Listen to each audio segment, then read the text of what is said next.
The one. That's Charles. Mhm.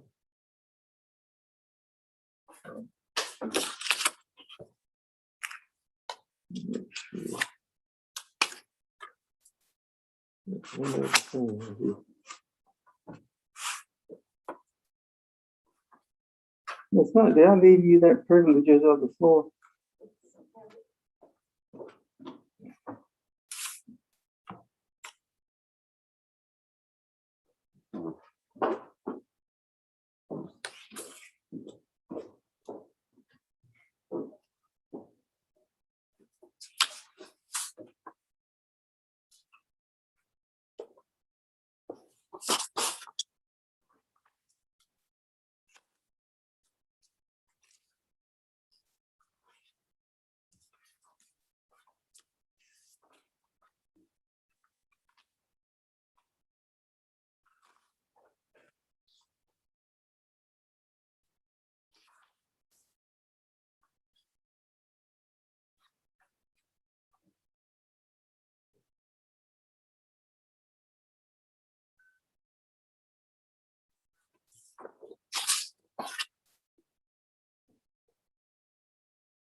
Oops, need to take pencil from behind me.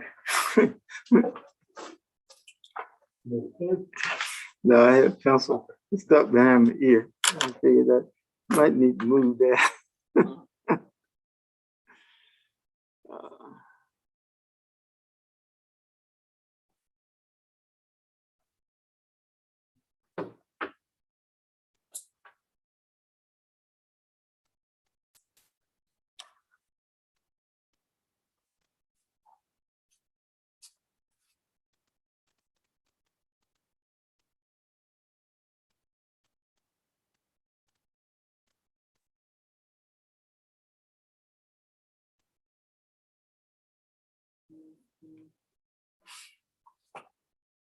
Let's see, is Amanda going to be able to join us also?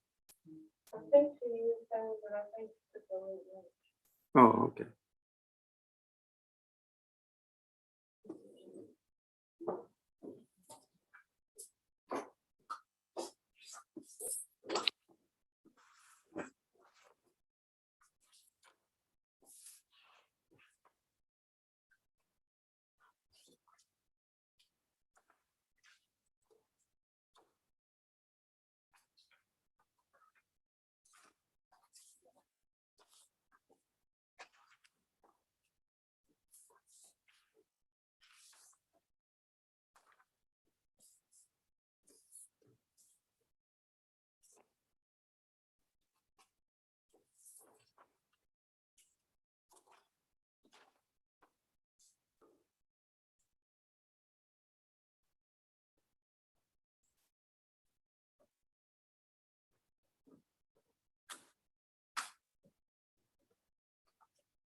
Low.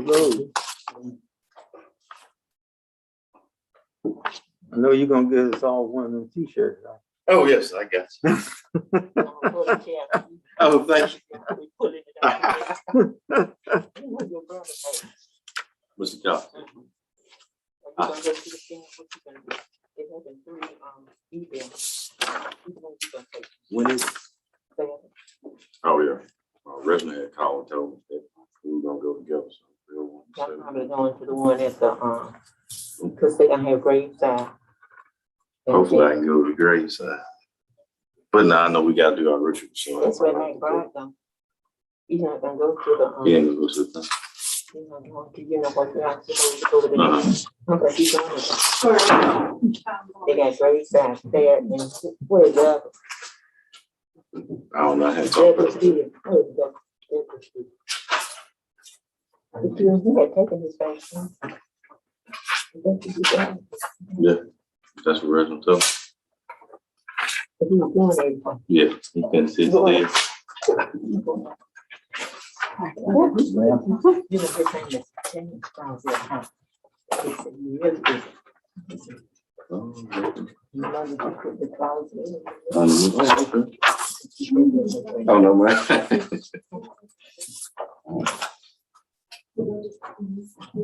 He's nice. Oh, yeah. He really helped me out a lot. Mr. McBride. all right, I gave you a copy of the budget, and this is just the general fund. And then the year-to-date total, that's as of August 31st. So that's the end of August, that's what we've collected and what we have spent. And so at the bottom, will show that's the 2.2 million that has not been Obligated. obligated yet. And then over there on the 21-22 request, that's, everybody's new salary, the fire department 24/7, all the new raises, and then the mayor asked me to include Yeah. the 3 departments. Yeah, that's what I was going to, propose in this new budget. You know, back when we went and we, put in place the new pay plan, there was the police chief, fire chief, public works. We had a number of years of service. And I was going to ask that we consider, a one step for them for the next year's budget. And that would move, let's see, like the police chief right now is at $30.90 an hour. That's grade 10. Yeah, grade 10, step 12, and it would move her 13, step 13 would be $31.87 an hour. So it's basically 87 cents per hour raise. And when you look at the fire chief, he is currently at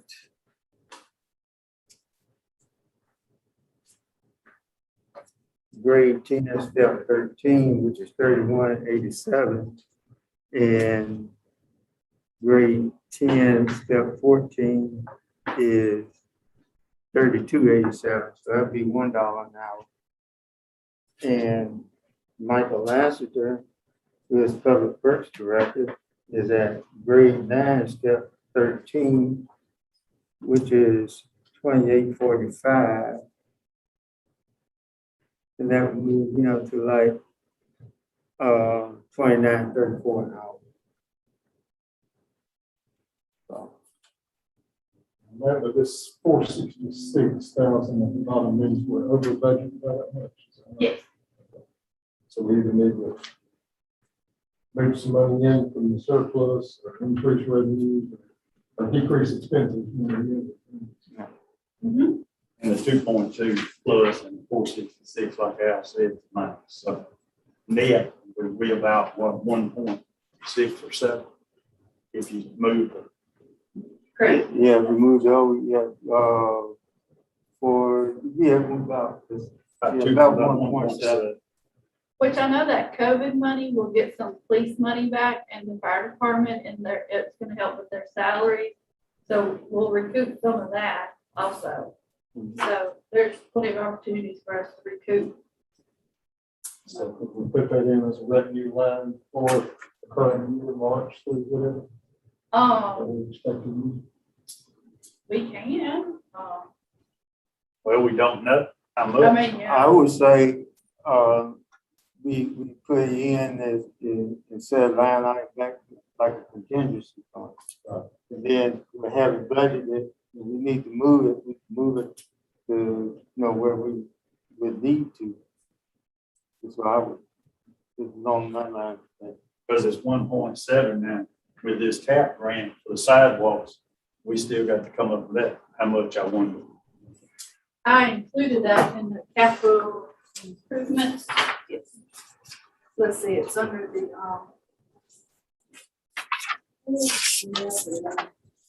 yeah, the 6922. Right. He's saying it's around 723, which we're gonna get. 640,000. Yeah, we're gonna get 640,000, but the expense total is 723. So And he's also, that's the total amount, and he said quite possibly we could, be expending some of that into fiscal year 23. So you at 6922? Yes. That's how much the total, that's what I got from Paxton. All I see is 5. Oh, go the, oh, it's on the back, sorry. I included the notes for y'all, because that's what the department heads requested and all that in the capital improvement. But I know we were gonna talk about that, probably later on, but that's just the start of what's for capital improvements and ABC fund. But the TAP project does come out of capital improvements account. So with the 723, we're gonna be 640. Yes. So 83,000 or so is what we have to come up with.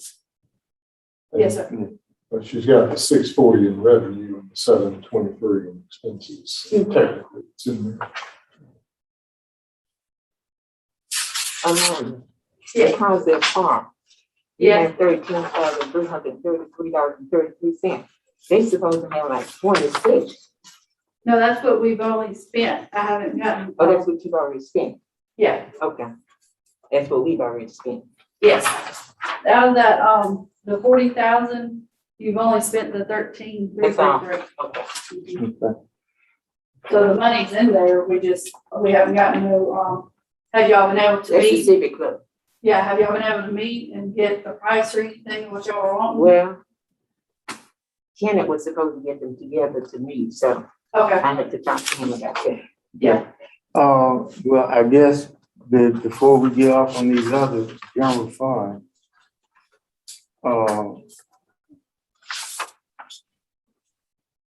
we need to definitely have that in place by October 1. And other than those 3 requests, that was the only thing I had for the general fund, if the council agrees. If not, you know, we back it back out.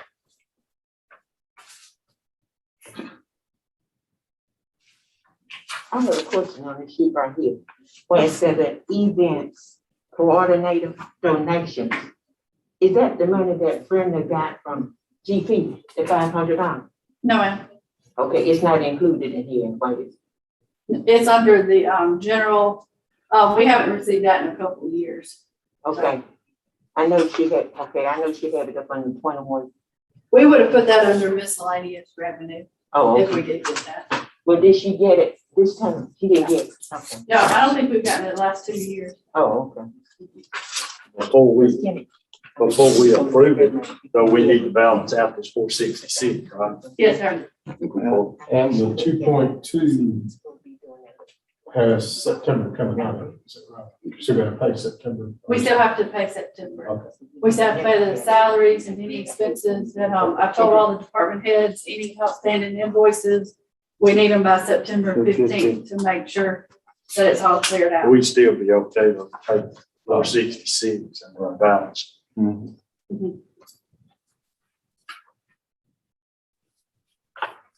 Because I mean, we still have, because we don't get September sales tax until October. So I mean, The I way it's feel like going, I we'll- think that September sales tax is gonna cover all our expenses. Maybe.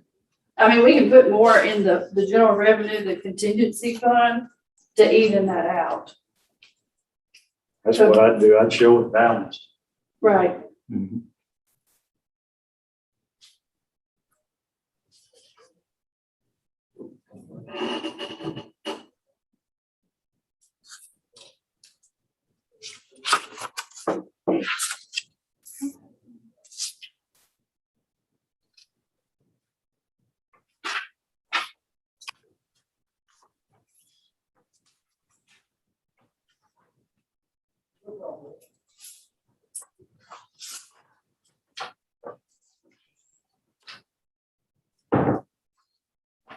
Okay.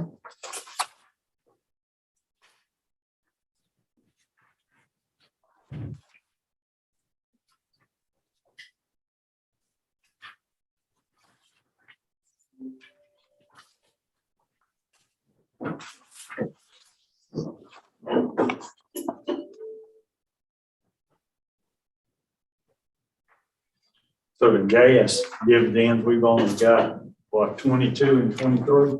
We got 2 years left. Yeah, with the, where they overpaid us. Right. Is that what you're talking about? Yeah. Yes, sir. Or 22. Which this year we still got more than what we budgeted.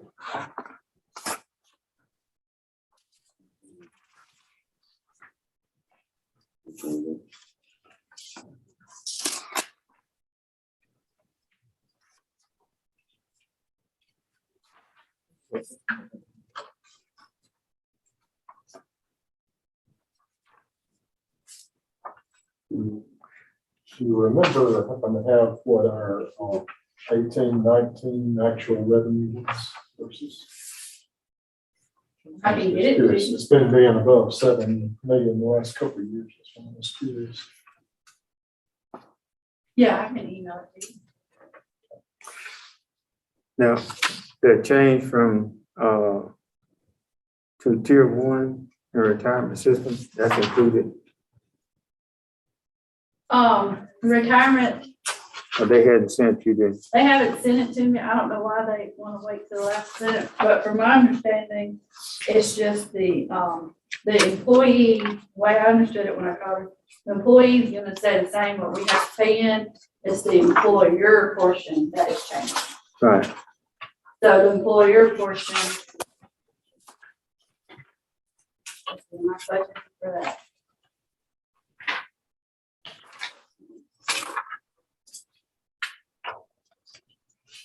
Okay, what is taken out of the employee's paycheck, I'm not budgeting for that. Okay, We're only budgeting for the employee, employer. okay. So I see over here where it says retirement, $2,900.20. Which page? Okay, that, okay. I think that's just police department. It's about a part. Oh, yeah, it's by the park. Okay,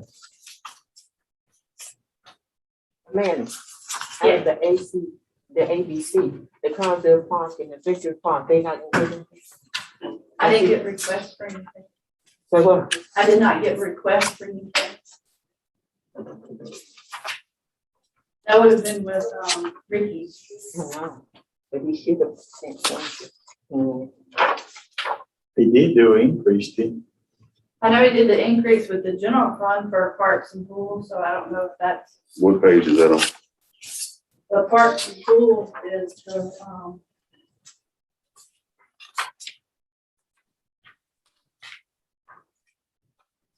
it's account 6067, it's custom for the back.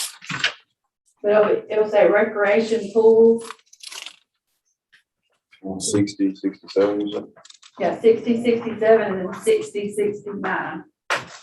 We did have a couple of capital improvement requests too, lawnmower and a couple of. I think he only had capital improvements, I don't think he gave me anything for ABC. he said, I think the lawnmower was in this year's budget. And Correct. he had a request for a truck in FY 22 budget. But the professional service is what the amount that Ricky proposed to us that he would need on these lines. That's 190,000, right? For the pools, it was 95, and then for the park was 190. Right. Yes, What does all that entail? You an itemized list of it or? that's for his workers, his insurance. I know the pools, the supplies and chemicals, the lifeguards expense, the parks is any, the workers, all the stuff to line the fields. If you So the want, salary comes from that? yeah, salaries. We have to factor in insurance also. Yes, they have to have additional insurance on top of what our insurance that we offer. For the chemicals, For the chemicals, because that's why they have to have two different sets of insurances. I'm not sure. Yeah, that's it.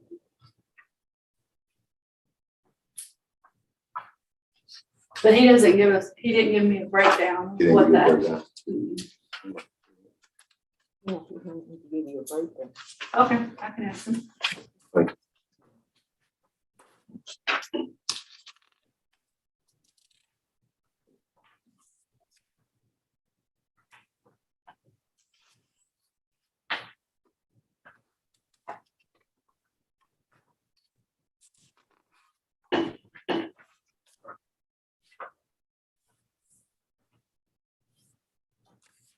In which I know we're still getting the mulch at the Veterans Park.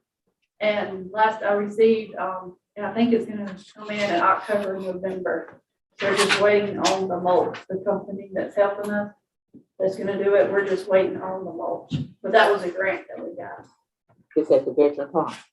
That was for 84,000, right? How often do they grant come up? Every year or every couple of years or they specify? I'm not sure, you have to ask Jeremy on that one. Yeah, as best I remember, this was the most that they made from the shredded tire. Right. Yeah. Rubber. And, that this was a one-time grant. I didn't see anything in there. You know, there would be recurring. So we don't apply for it one time. Well, it only covers this, I guess if it comes up, you know, like they open up grant opportunities. If they open it up again, I don't see why we can't reapply. We may have to reapply for, you know, different facility or Yeah. if it's determined, because with it being rubber, I don't know how long it's stuff like. They're gonna break down like that because there's not gonna be that much traffic on it. Right. Think about it. So with it being rubber, it may be out there 5, 6 years.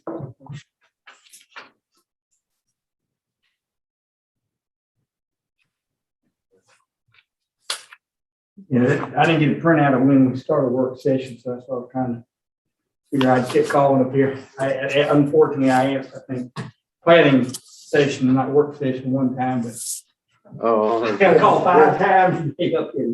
Well, they kept asking about planning commission. Well, no, I didn't say commission, the planning session, the Yeah. session before the meeting, one time, I did ask work session one time. Yeah. And what time did we start? Sorry. Actually, it was, we had on here 3:30 for the general fund budget. Okay, but it was, you know, did y'all get up? On the agenda, it said 3 I o'clock. had 3 They said o'clock. 3 o'clock. 3 o'clock. Yeah. It was on that set. 2 page agenda. Now, it didn't print on mine. It print, It was 3 o'clock on there. Okay. I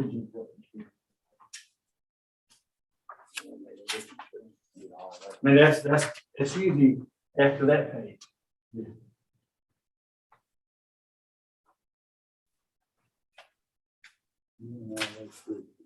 So this is the second page. So that, I didn't get, it didn't get there. Okay. Yeah. Simple. That's- Yeah. So we were going through the discussion, Melvin, was on the general fund budget appropriation. And right now, 21-22 request is 466,000 above what our 21 budget appropriation was. And the reason for that increase is taking the fire department 24-hour shift, and also the increase for the salary. And what we were talking about is that right now, as it stands, we got $2,262,070.35 in unobligated funds. And we're looking at taking roughly, just round numbers off, 500,000 out of that unobligated funds to cover this here. And we talking about discussing with putting that 500,000 in contingency fund. Contingency funds, to cover this. So, and then as we move forward, when Mr. Scott came down, he was talking about what we do with some of that COVID money. I feel comfortable we can recover some of that from this COVID money. So I think we're gonna be all right. Now, the one thing I had gone back and I asked for this in here, back when we did the pay plan, really, I got the fire chief, police chief, public works director that had on, they got a lot of years of experience in. I didn't do anything for them then. Now I was proposing to the council, and they was in one step for them in next year's budget. And, it's going to, I don't think anybody gets more than like $1 an hour raise out of it. Some of them 90 cents, some of them like 87 cents, something like that. But, everything that they do during COVID, trying to manage and all that, I thought it would be a good gesture on our part for this council. That's just my recommendation. And that's included in these numbers.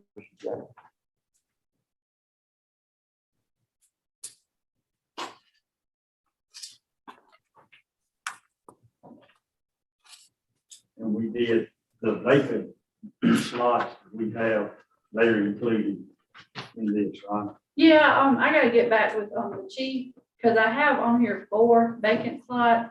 And I want to say that we filled 2 of those, but I'm not 100% sure, because I think we hired multiple part-times to fill 1, and then I knew we hired, Mr. Hanks to fill 1, so I want to make sure that if we need to keep all 4 open, or if we can cut it back.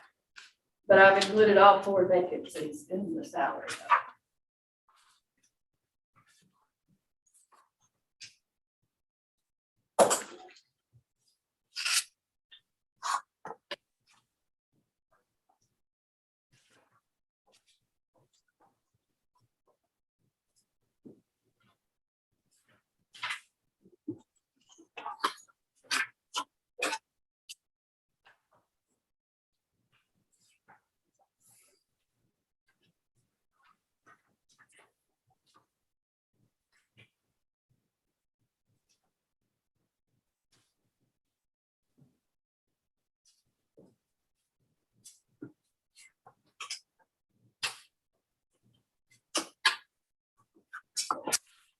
So if y'all look over this and see anything out of whack or anything, call me or Tamika, and we'll be able to help y'all.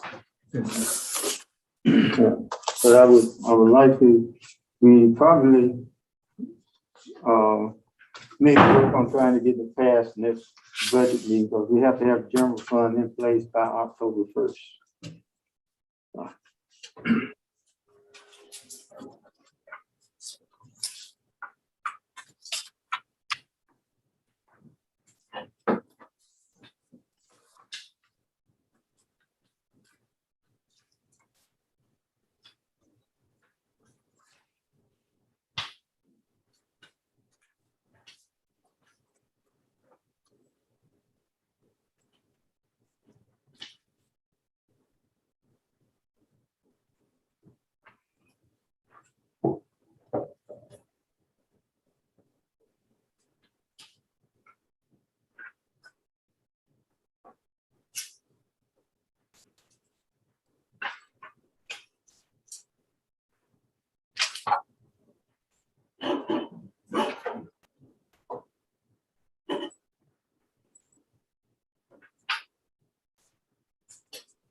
Hello, Anthony, how you doing?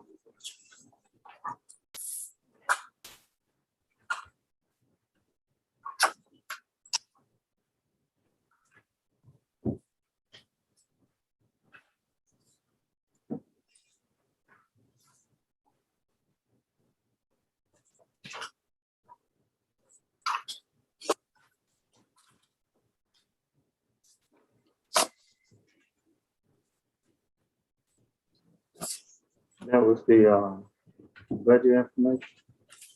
And we got a few minutes. What I explained to them is that right now where we're standing is we are on the 2022 budget, 21-22 budget. When you add y'all up, we're $466,752.90 above, what anticipated revenue would be. But right now, where we stand this year, we're $2,262,070.35 in unobligated funds. So if we take about 500,000 from here, we can cover this. See, this is at the end of August. So we have more money that'll be coming in for 31st of September. So it may not even be that much.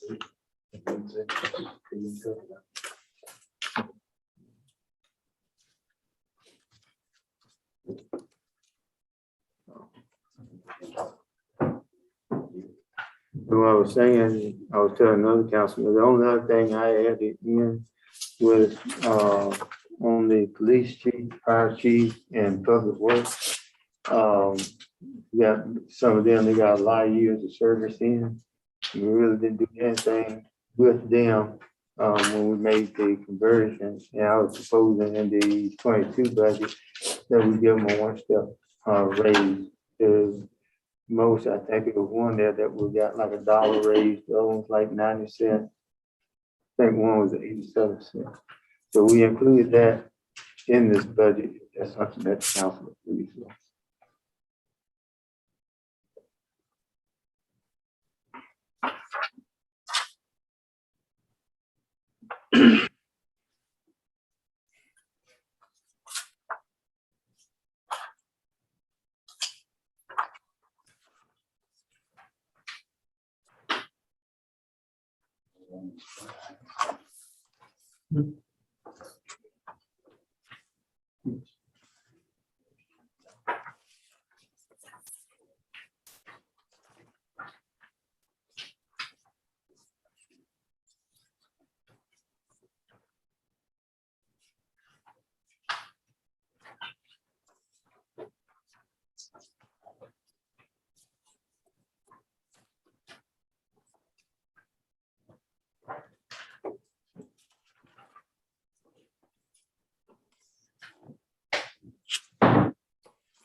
Too late now, but it'd been nice to have on the request.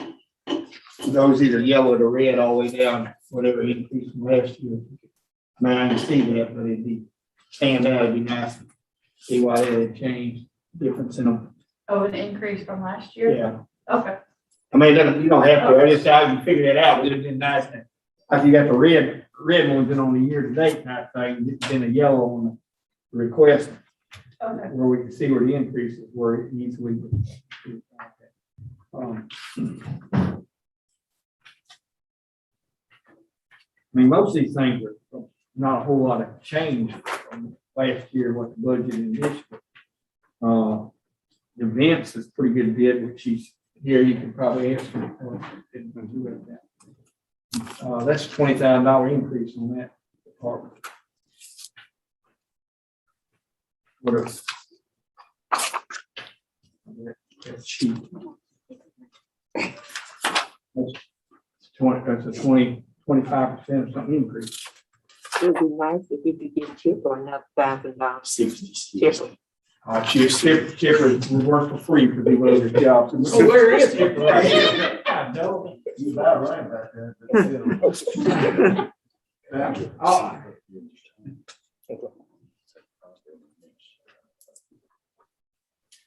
Okay, well, it's 3:50, we had on the agenda to go into executive session. So to,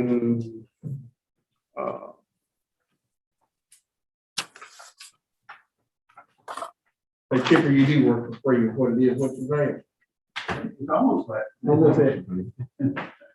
I appreciate you loving us that much. Chipper like me for, we just proud to be here. I think we got it in 2000 back then, like 2 years ago. I think That's we were right, getting yeah. like 17, and I said, let's give them 205, and the next thing I did, and I thought that was. You still charge us some hourly rates, don't you? I do when I gotta go to court, Okay. or there's something really special, or something really complicated, and it doesn't happen very often usually. I didn't know how much, I knew there was some room for that, but I didn't know what it was. I charge $150 an hour, which is below what I normally charge, but anyway, that's, like I said, that's just for a special occasion. okay. At this point, can I give a motion to enter into executive session to discuss allegations toward an employee? I make that motion. Do I have a second? All in favor? Okay, the reason I went back and asked for an executive session, and I think Tamika may have sent this out, it was from Arian McPherson. And I don't know if she's seen it, Melvin. Okay. What you make? Okay. I didn't get one of them. Okay.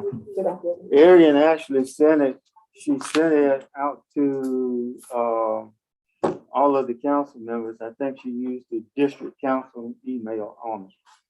And I asked Chipper to come in. I'm asking Amanda and Ms. Hunt to stay to go through it and talk about this.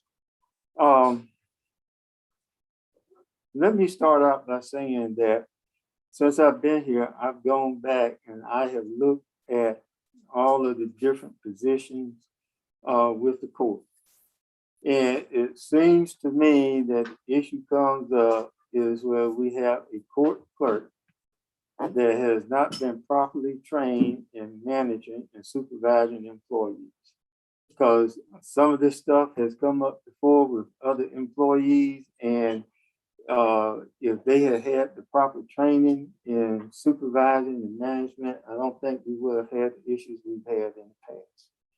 Now, in this particular instance, and for you who have not had a chance to read it, but you will see in it that we've had this person, Aaron McPherson, who served in the capacity as a magistrate.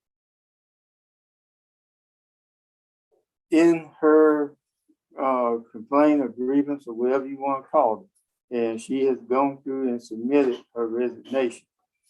But what concerns me in that is she says that the only thing that she was allowed to do as a magistrate was answer the telephone and collect payments. The job description of a magistrate is way, way more involved than just answering the telephone and taking payment. And if that's all that you need a magistrate for, my question is, why do we even have the position? You could get just a receptionist to answer the telephone and take payments. So either the position has been underutilized, or we don't need the position. And then when you go back and read all the things that's in here, in my reading, it is our responsibility to go through and have that magistrate trained and send her to certain schools in order for her to perform her job. That employee has been there for 3 years, and I can't find anywhere where any effort was made to send her to get the training to do a job. The question came back up as to about her ability to do the job. In all my experience, you have to train the person on how to do it. And if you train that person and they don't perform the duties, then you should have it documented. We should not have kept an employee on. If that employee was not capable of doing the job, how in the world did she make probation? So, it goes back, and that's where it comes back down to the point that I'm saying that they dropped the ball. Then the only reason that it came up and came to my attention is because when we came back and we were doing budget hearings and stuff, and it came up and it talked about training, I asked a question about training, and I asked a question about had she been sent to receive the training to do the job, because there's certain training that she's supposed to have in order to be a magistrate. And the response I got back from the municipal judge was, we need to talk about that. Well, like I say, for 3 years, you allowed this person to function. And if she wasn't capable of doing the job, she should have been going during probation period. So now it goes back and it leads to all of these things. One of the things that goes through and concern me, and I can tell you, I've done investigations on public officials before. And the one thing that concerns me, I don't know if it's an issue, I've talked with our city attorney about it, and we're going to ask the question. But one of the first allegations that's made in there is that her supervisor approached her about taking out a loan for the supervisor in the employee's name. And then in there, she says that it goes back and the issue started after she refused to do it. Now, that is either retaliation, if it is true, let me preface that. If it is true, that is either retaliation or you got a violation of the ethics law in which you are using your public position for personal gain by influencing this employee. So in my opinion, discussing it with Attorney Hare, that's probably something we need to follow up and discuss with the Ethics Commission to see if there's anything there. If not, we go and we move on past it. The other thing that goes back and concerns me is the last thing, and I don't know when this occurred or all of the circumstances behind it. But in that, we had passed a policy concerning COVID. And according to what's put in that statement, that the court clerk violated that policy. Now, like I say, that's an allegation.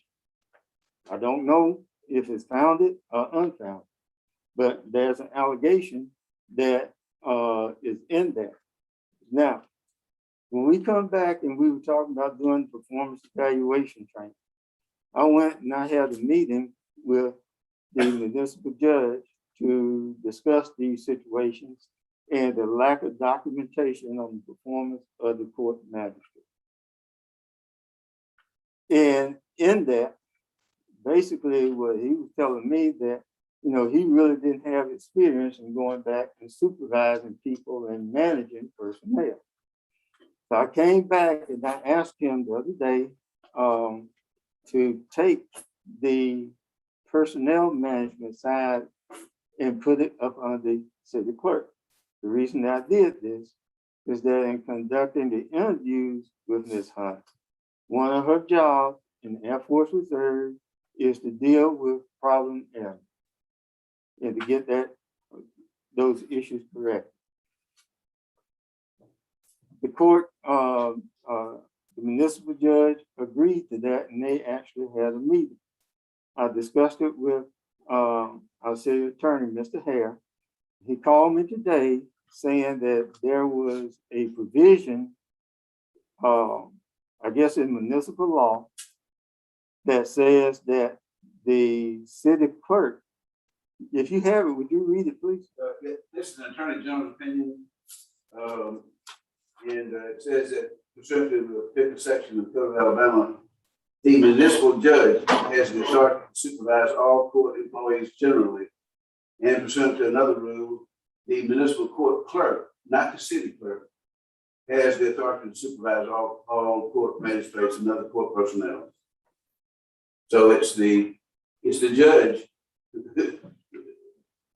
Will's strength is not in supervising people. He's an excellent municipal court judge, though, let me tell you that. But anyway, it's his responsibility. And see, this is where it comes back and where I had the question, because in the job description of the city clerk, it says under the general supervision, and then this is the court clerk. It says under the general supervision of the city clerk and municipal judge, the employee oversees the operations of the municipal court office, ensuring the effective and efficient operation of the department. So, you know, all this stuff had to be done. I guess there had to be some input in formulating this job description. And so that's why I asked Amanda, because in the past, the past city clerks had a hand in managing the office. If you approve somebody's time, that's in essence of you supervise that. Has to do with the money being deposited and all too, that you guys.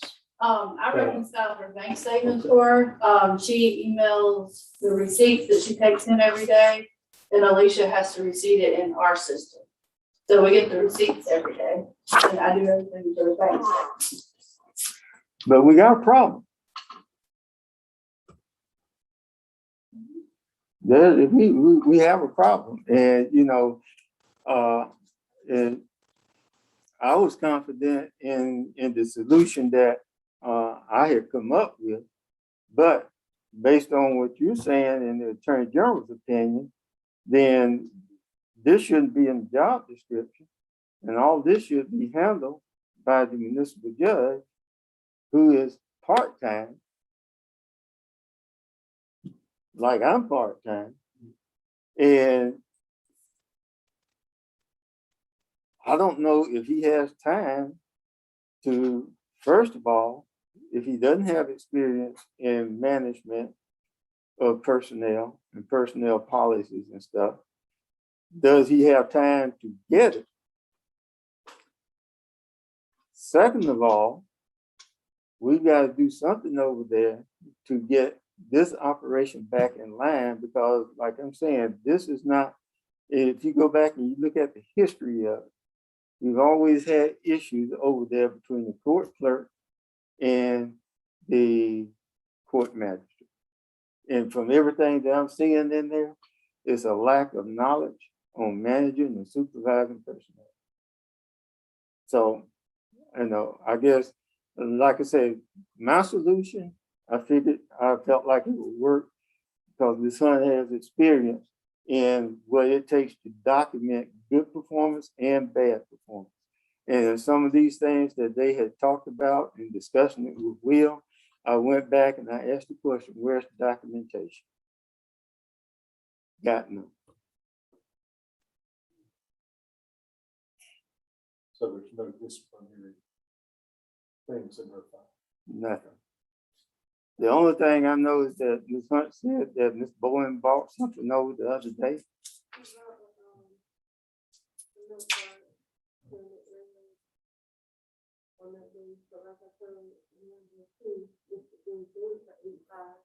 And so I didn't see a reason why she didn't vote it, say over to us instead of reading it on the bill. So she could have wrote it that day. I'm not saying that it wasn't already written. I'm just saying why bring it when I just met with you at the meeting. And see, there are guidelines in our personnel, in our city manual that goes through and addresses all these issues.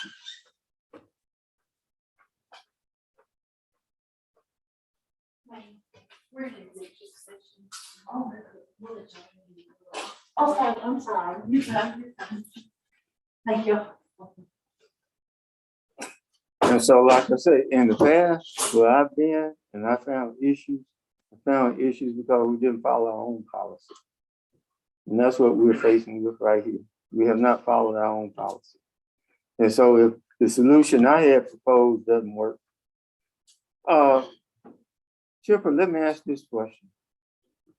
When it says, does that thing say all aspects of it, or does it just have to do with influencing decisions of the court? If I'm understanding the question, we're talking about supervision as to who, the issue that this Attorney General's opinion addresses is that there's who has the authority to supervise the employees. That's, you know, even in this article, in this opinion, the question that was raised by the city of Custer County, they said the question was that, you know, hit the nail on the head because the judge works for the city only on a part-time basis. The city council or the mayor would like to designate the city clerk to supervise the 2 court employees. And the thing went on to say, well, that's just, you can't do that. You know, the judge has got to supervise. But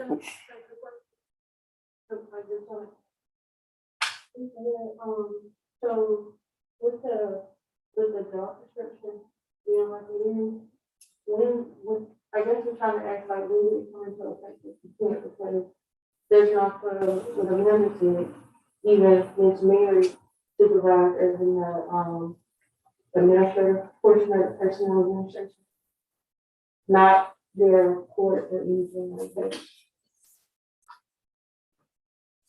I'm not sure I understand the question.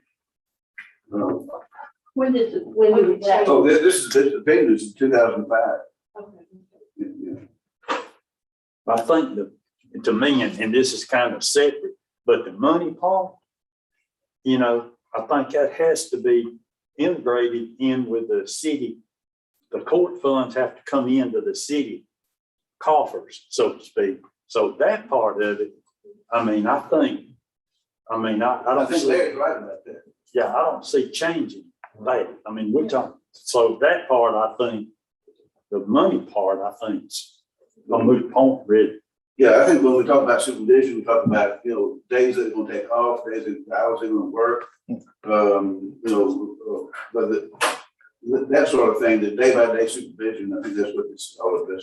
yeah, and so my question is, if you went out and you hired somebody else and you brought them in, and first of all, if you tell them the only thing you're gonna do is answer the telephone and you're gonna take payments, then that's not the duties of a magistrate. That's 2 duties of the magistrate.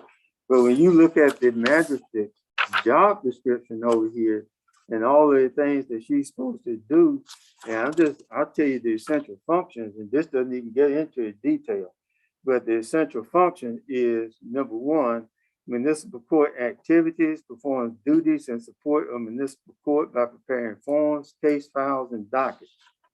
Next essential function, warrant issue and bonds, processes warrants, complaints, and traffic citations, generates, authorizes, and issues warrants following procedures established by law. Next is essential function, office operation, performs administrative duties to ensure the efficient operation of the municipal court office. And each one of these, like this one, it's got 18 items that they have to perform. And the other one is 18 different items they perform.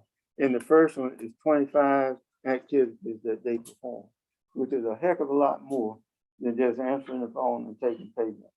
And if we don't do something to correct it, or we're going to continue to hire a court magistrate to answer the phone and take payments, we can reduce that down to a receptionist. But in the past, we always, once we got them certified, it didn't take that long to get them certified. We hired 2 full-timers over there. The last person that we hired part-time, she went to work for, I think, Evergreen. And Evelyn, I don't know where she went to, Bill but wouldn't make it full time, so that's why she left us. but normally that job was always full time. Cause the Parker lady was full time. Yeah, you wasn't here, but the Parker lady was full time. What Parker was that? The I Parker remember girl, the Dudley one. no, it was Percy Parker's sister. Oh, she didn't stay very long. She didn't stay long. And every person been full time. We hired them part time at first. Once they got certified, ever since I've been here, this is the longest person ever never been certified in anything. When I talked to the doctor, he said that they had conversation saying that he was going to get certified. And then I talked to Pat, and Pat said that last year they couldn't do it because it's on the ground. But what happened to the year before? That's right.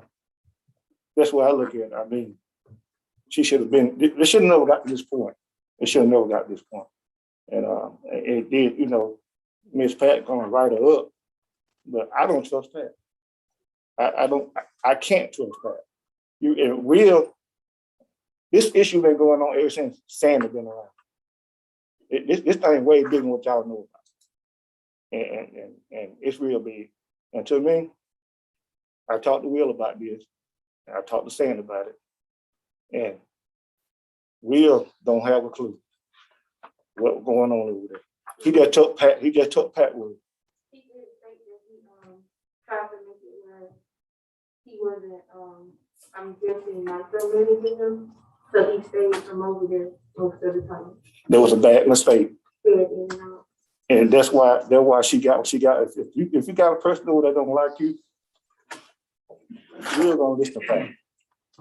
That's just the bottom line. I'm not trying to throw people up on the person to tell them what to do. Well, like I told him, I don't know this person, so I'm not taking sides or anything. But from what I've been hearing and what I've been looking at and researching on this, it's been going on for 40 years. So it's been done that. In other words, what you got what they call malfeasance, which is failure to perform your duties. And my question is, you know, and I don't know if we'll have time to get it resolved today, but we got to figure out a solution. So the solution I had, there's no doubt in my mind it will work. But based on what Chipper came back and said today, we can't do that. So I guess that puts us back at the drawing board. Well, there's some real serious allegations in here. It is. In my opinion, I mean, this letter smells of future lawsuits coming from a whole host of federal agencies and everything. So, yeah, but my thoughts are we should hire an independent, I don't know, investigator or company to look into this and report back to us, gather all the facts that are out there and give us their report on how serious they feel like these allegations are. One the other thing that we can do, we can come, well, I don't know if we can do that now based on what you came back with the opinion, with the possibility of the city clerk discussing this with her and have Pat write a response, address each one of the allegations. But, you know, I think that'd be inappropriate now. That would not work if we were trying to follow the personnel rules and regulations. Because if we took this letter that we've all got a copy of from Adrian and considered it as a complaint, or her complaint would go to her supervisor. Well, her supervisor is not Tamika, but it would be Will Cottrell. Will may have a conflict on some of these allegations, so it'd be difficult for him to take it. Yeah. I think it would then go to the mayor. And the complaint would go to you, Charles, and you would then. Well, in our policy is if you can't go to department head, then we have to have 3 other department heads. I think that's right. So it would, like normal in the past, it would be Billy Wayne, Michael, and either, She's correct about that, yeah. There's a procedure for it in the rules, so. I just didn't know with her quitting. I didn't know if this was a complaint or her just stating that she's done with it, or does she want to continue to work if we investigate this? That's, Yeah, well, I don't recommend that we try to talk her into withdrawing her resignation. Well, yeah, but see, I guess this is where my issue is to, I don't know, this thing says I'm live on YouTube. I have it cut off. So you want to Okay. I'm just gonna leave the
city of Andalusia is already applauding.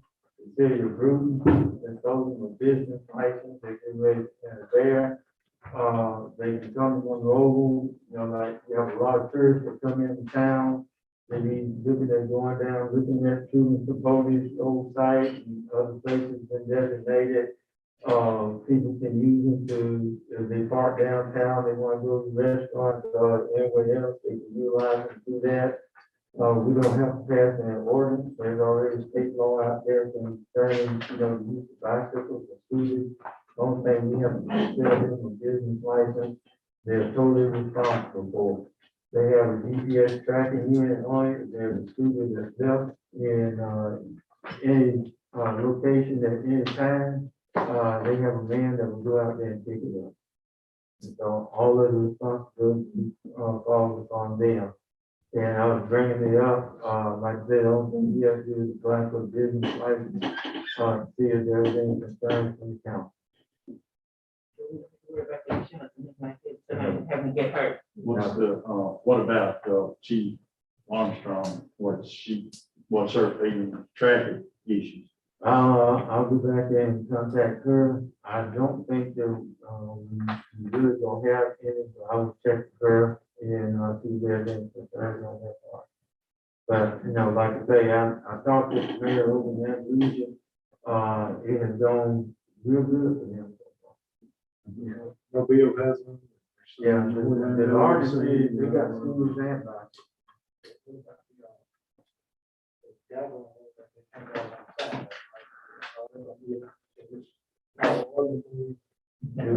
We don't even have to do it one, all that's already. There's a state provision that goes back and address. The places I've seen them used for road signs. No, it's not as big. They would do it on the sidewalk. Yeah, first they want to do the mall and go and everything. That's what it is. I got Now, about the sheet of paper right there, close, I won't get one. You like me, I have a hard enough time on board. These are not electric or anything, they're just manually operated. It's not electric. No, I got one, like, 8 to 15 miles. How they get them charged? It's charged. They got, what he had the account manager. Yeah, all that is done to from the account manager. They say if somebody rents one and they go right out here and it runs, battery runs down and. They got GPS, you can take it back. First rent, it won't be real happy. Maybe something with it. Yeah, But they it's something charge. that you don't have to charge, you know, that it is the one that you just. That's man. Yeah, but the account manager, he said that he would put like, 20, 25 out on the street. And he has a reserve of 10 to 15 extra students to keep charge. You know, How long, we gonna enter into a contract with them all? all we have to do is on the business license. All we have to do is on We need to have some situation we could end this at some point. Because we're full of the business. Yeah. As I said, there was gonna be a contract, we need to have a limit of a year, but might be review it. This one, Man, I'm in favor of it, but I just, we need to have an ounce at some point. I think that's an out.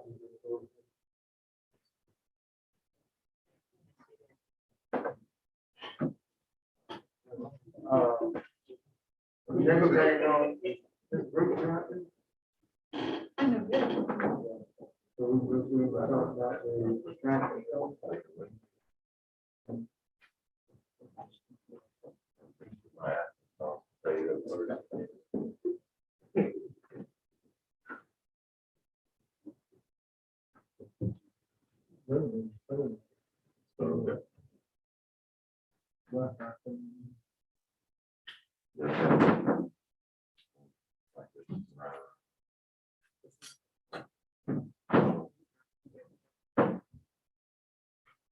Okay,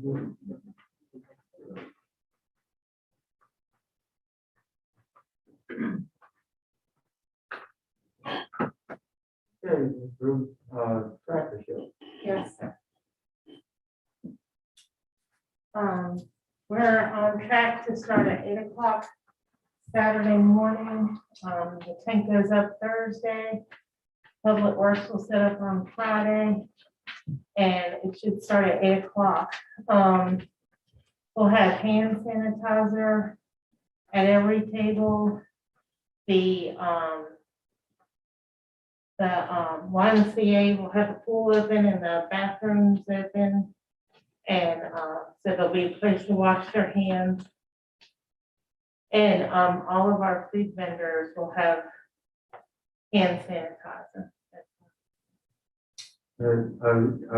Saw here on the tent room for $1,313.50. That's already included in the budget. Yes, that's part of the money that were from Mardi Gras that were never spent this year. And we would like to have the tent out there because of the heat and the sun.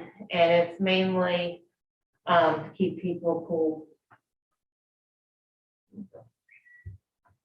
I guess as far as the next item down here, what we want to talk about is street lighting, that's grand illumination. Yes, sir. And it will take place November. I believe it's the 18th. Thursday, it's the Thursday before the children get out for Thanksgiving break.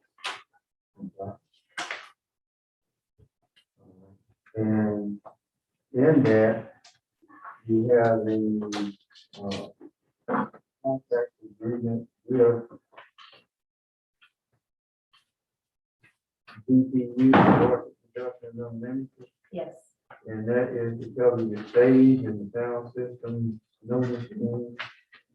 yes, and the music that goes along with it. And that's $6,650, which is included in the FY22, so would be in FY22 at that point. So I didn't know if, we'll go ahead and see if anybody had any questions about it. You know, since we'll be getting into approving that budget before it comes up. And the rain date will be the first Thursday in December. There's a rain date attached to that. And then I made copies of this too, if you want to. That was the decorations. Is that one of the main reasons why the increase in professional services on your budget is that much more? It's, for that, is that one of the reasons why the professional service on your budget is that much higher than last year? Last year, $6,000, this year, $15,000. I think professional services would be other stuff that that's intended to go through with budget for this year. There were some new events that we were working with. This normally be the same, right? Those like Yeah, this is not costing us anything else for this actual event. Just that event we had last year. It's the same exact thing. So I guess right now we need approval for the state. Yeah, I just need approval on the date and also for the ornaments for the tree. Which is what this information is here that we just sent out. And so if you have a problem with ornaments, some of them broken. We've had quite a few that have broken over the past couple of years, and we've had straight line winds come in. So we've had to do adjustments with, you know, we've had a lot of that have been broken or a lot that have been discolored. We wanted to add a star this year. The tree has been without a star the entire time. Since 2008, that tree was purchased and put up. And this company is the only one that can still produce a star for that tree. and we had the measurements put up, and we were trying to keep it on this year's budget due to the fact that the price is going up 30%. So we wanted to move some Mardi Gras money that we haven't used to utilize these items to put in so we could save money for this coming October. So the money is already there in the budget, but it's not, the line item was not for the purchase or tree ornament. It was for the purchase of supplies. Right, you just want to repurpose the funds.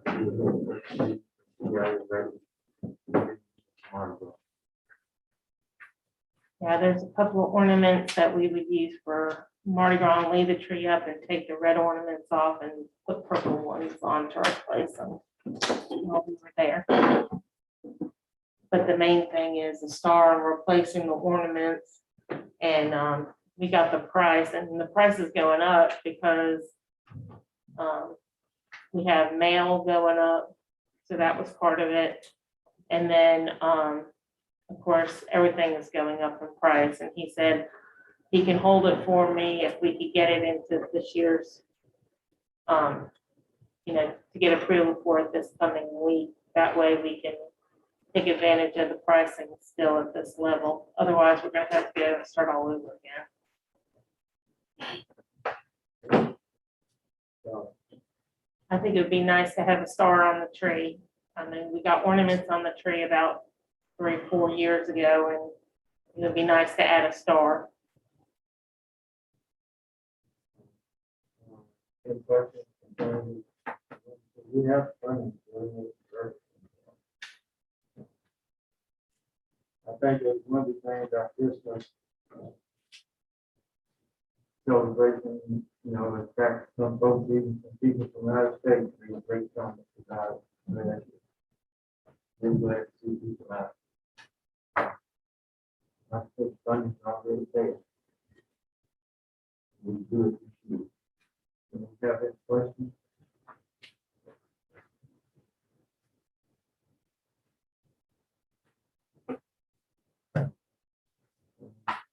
And council being up, you have to promote and go to the place that.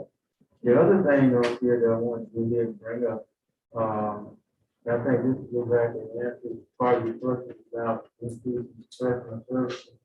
Next year for the fireworks again, the price on it is going up.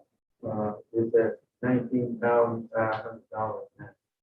And that's about $4,500 more than it's costing. And so, the schedule for Monday, July 4th, 2022. So, they need more. They were asking for a commitment from us.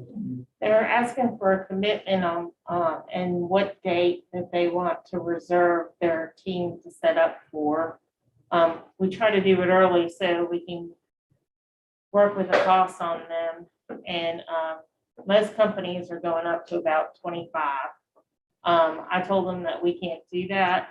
And so he says, well, since you've been with us for so long, we'll do it at this price. And but I will need to set up a day on which day we're going to do this.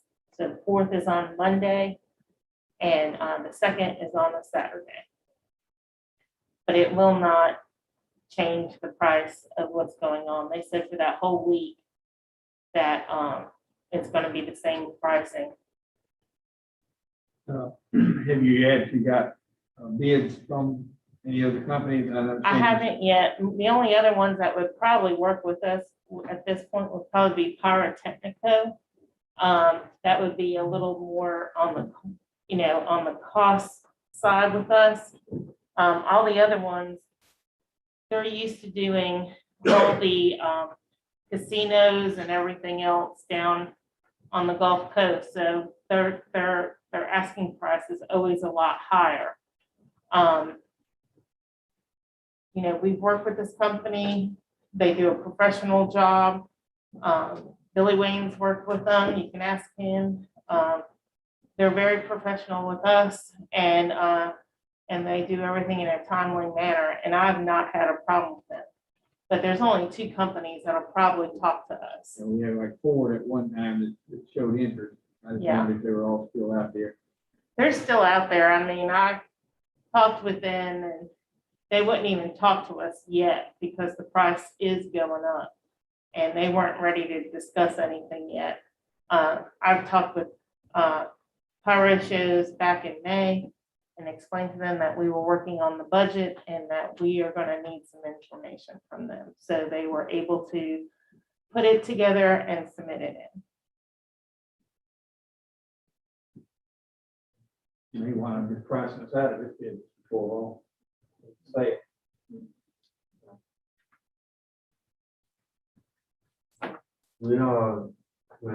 I think the biggest thing is in comparing the dates of Monday, July 4th. And we'll need a motion to do that. And then we'll have to come back and address this issue of 19.5. Were they looking for like a letter of intent from us or something like that? I was trying to go ahead and get everything put in order because the earlier we do this, the less expensive it is than waiting. There are towns that were struggling to get fireworks last year at the last minute. And we don't have that problem because we start now for next year.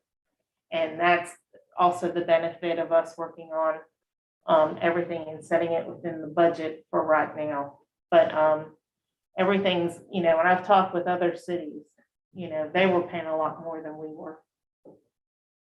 So the fact that we've been using them, since the buyout and they've continued to work with us, I think they're a very reputable company.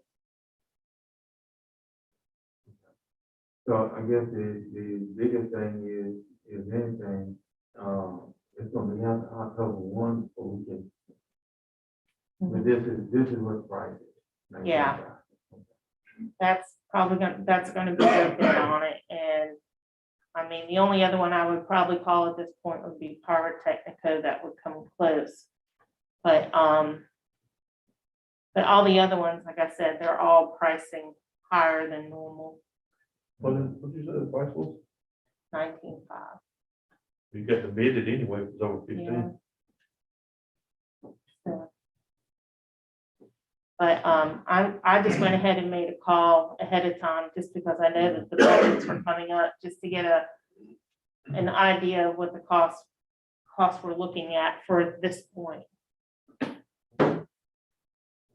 So we have 3 lines of Christmas on that can't come to Monroeville, and we discussed it probably. We got, And the symphony will be December 10th, and that's already been signed off on, so that will be at Nettles Auditorium at 7:30 on the 10th of December. They're not gonna cancel. The only thing that would stop us is if they shut down the Nettles Auditorium through the state.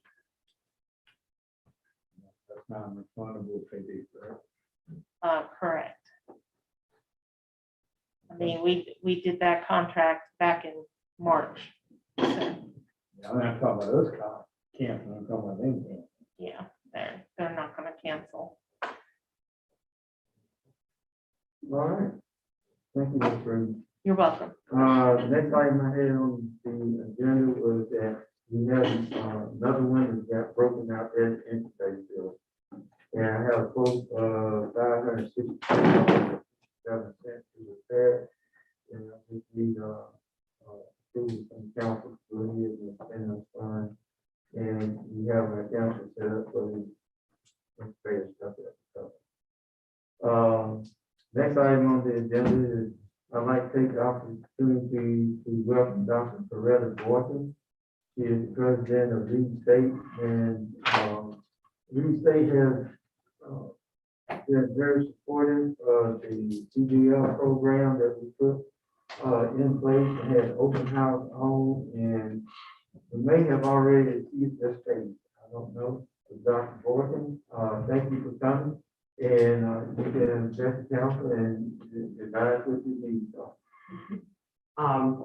To Mayor Andrews and all of the council members, Green State is just extremely excited about having the commercial truck driving site here in Monroeville.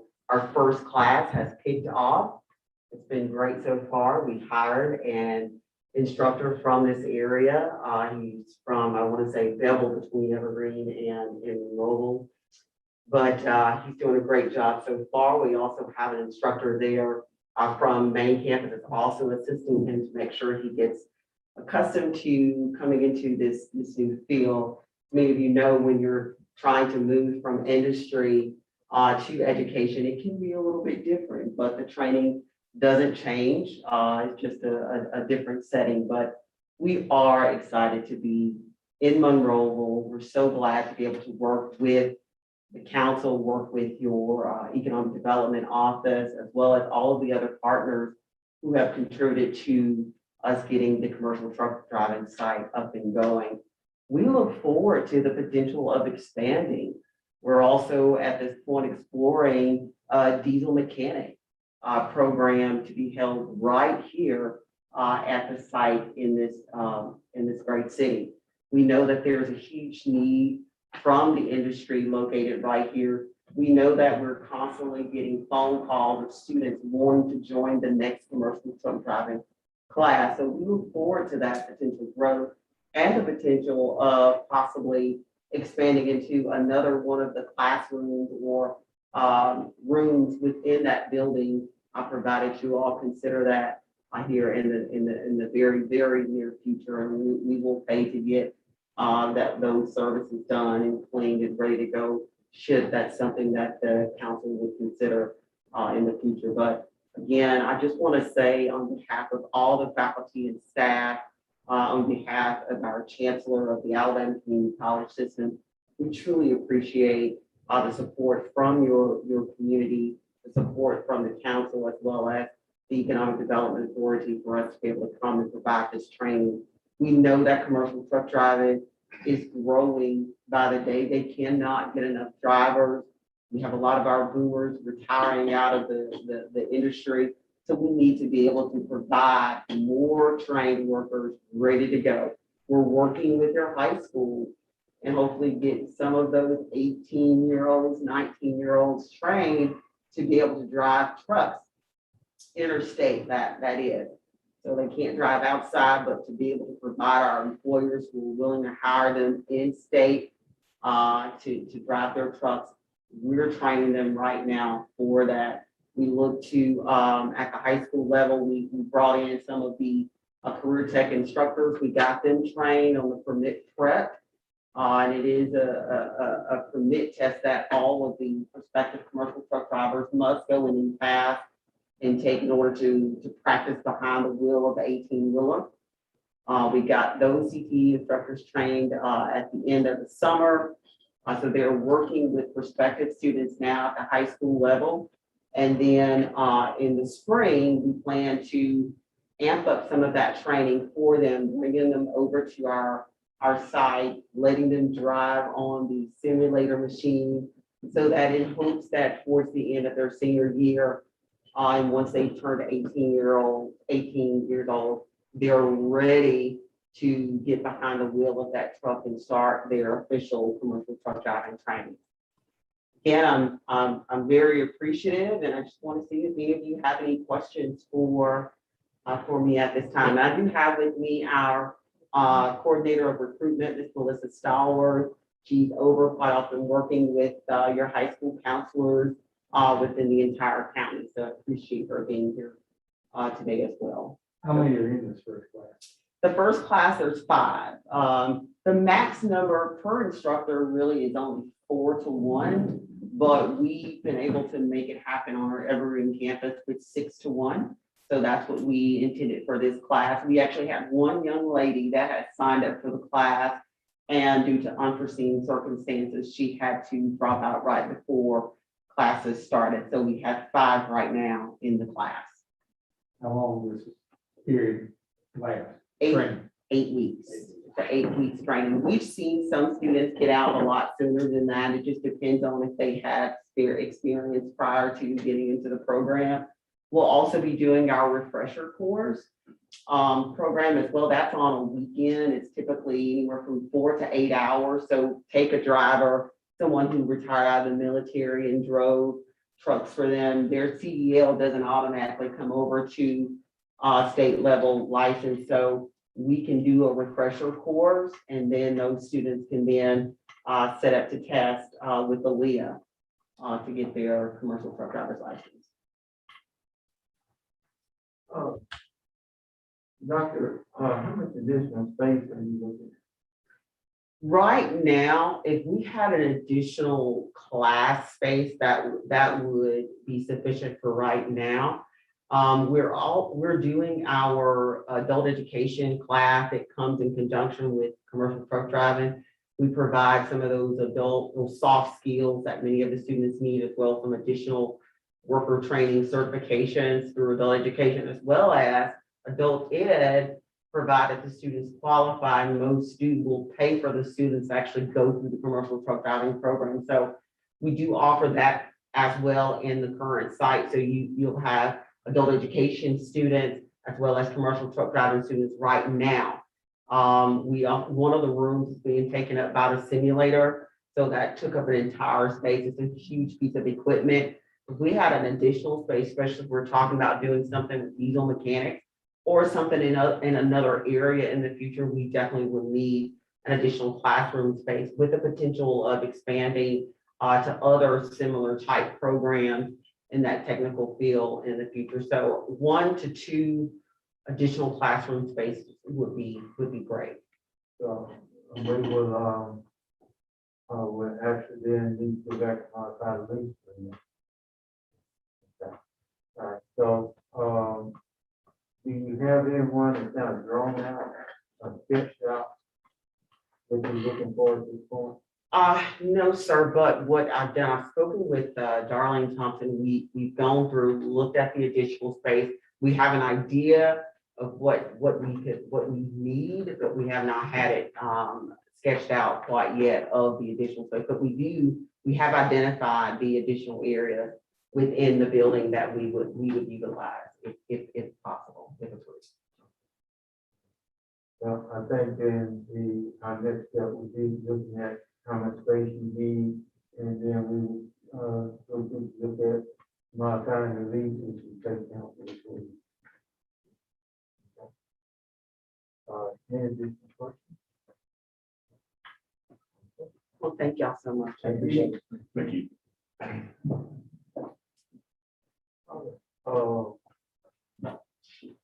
The other thing that I have on here is that it's going to be an issue trying to go back to purchase vehicles next year. So, in going through and talking with the police department, public works, different places, one of the things that we need to do, whether or not we purchase or not, is go ahead and submit letters of intent.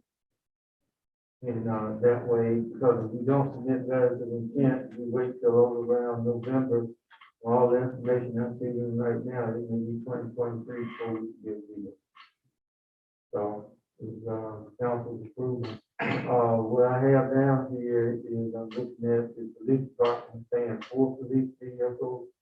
Public works is 1 truck. In the YMCA contract, they have a truck. The senior center had asked for a vehicle out there. What I was going to do was to take the Explorer we have here, transfer it to them, and then replace that with the city administration. There was also an issue about purchasing, replacing the animal control vehicle and also our code vehicle. And I do know that it stands right now, when you look at going into Aldott, so they got vehicles that are pretty much off the move, and so that possible to purchase there. And I think savings to us. Let those don't have mileage put on them. If they're doing on them. So if it's okay with the council, you know, I'll go back and I'll ask for a motion to allow me to send up the. The only other thing before we actually get into, our council meeting is that there was a couple of things that were on here that were not put in the work session. Such as the Witches Ride and Halloween Bash Day. So we already talked about Christmas decoration. We talked about the fireworks and Freedom Fest 2022 contract. We determined we gotta get another bid on that. Grand illumination market date. That's pretty much it. I had one on here, I made mention of it before, you just put in, but it's approval of the telecommunications franchise fee agreement. And I talked to the gentleman about it, I think I threw a copy of it in everybody's packet. And he will go through and, renegotiate, our franchise agreement, so according to him, we probably missed out on about $40,000 a year. And he was for one-time fee of $8,000, is the max amount that they will go through, they will address the issues of the franchise agreement. If he don't get the 40,000, we just keep our rate. I mean, you know. Yeah, I know what you're saying. I mean, we've got something in place to do this, it doesn't cost $8,000. To me. How much, do we receive in franchise? The water, sewer, we have franchise, and then, the cable, Mediacom? Mediacom, and then the fiber. That's the only people we receive franchise. Front sheet? See, this was the thing about, Unity, you went through and you looked at it, and in that agreement, Unity is supposed to pay us somewhere along about minimum about $1,100. And that's basically somehow, there's always somehow, right, that amount or a little bit more. And he will go there and audit it. For the fees and everything that received, went through, we did run out. Only thing that bothers me with that is the fact they're gonna make their money one way or the other. And if we get out, if we get more money from them, then what the citizens don't have more money. You know, they're gonna make their money. We go up on their rates. And any of them can go to public service commission and get an income. That's what the world is saying. Like fire, you know, those. That's my concern.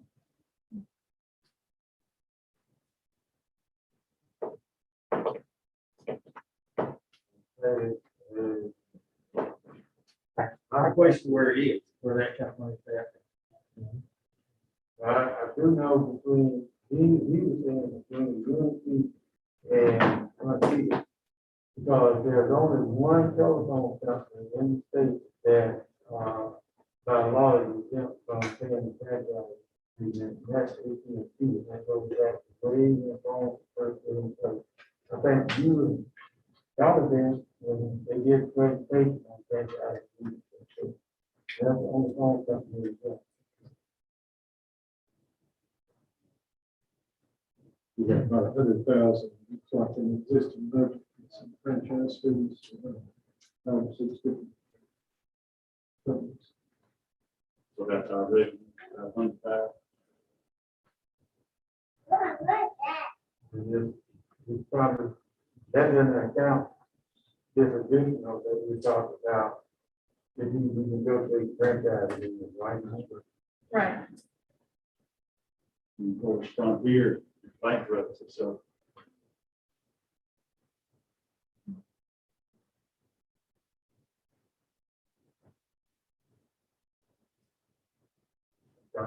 So the other issue that was coming up, that we talked about, air conditioning at the community house, and we had 2 bids.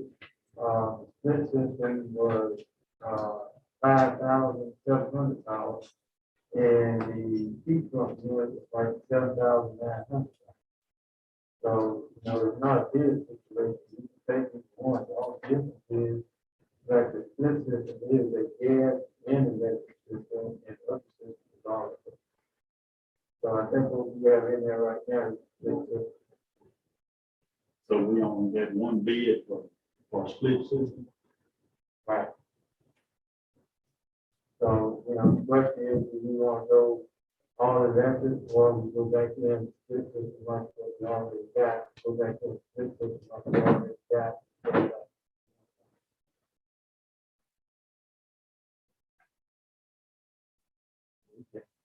We get some of that money back on that gas, because it's frankly. Yeah, so that, I think that was submitted by John Randall. And, you know, we got the money in the budget to do this year. I tried to hold back on some of these wish list things, got towards the end of the year. And I think now would be a good time to knock something like that out. Okay. The only other thing is, a resolution for the Economic Development Academy, in which Councilman Ruffin, Councilman Bruton, myself, City Clerk Ms. Hunt, and Ms. Darlene Thompson have signed up to attend their $2,500 entry fee, and the city only pays for the $4. Thompson pays, takes care of her own expenses. So I do have to have a resolution sent in for this to complete the application. The other is, like the Christmas parade route and the 5K run walk. Then we have a resolution for us to do.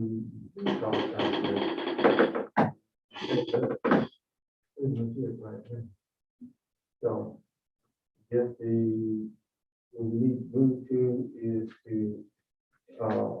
move into the public hearing.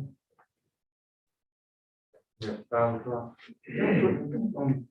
Soon, I'll come off of it.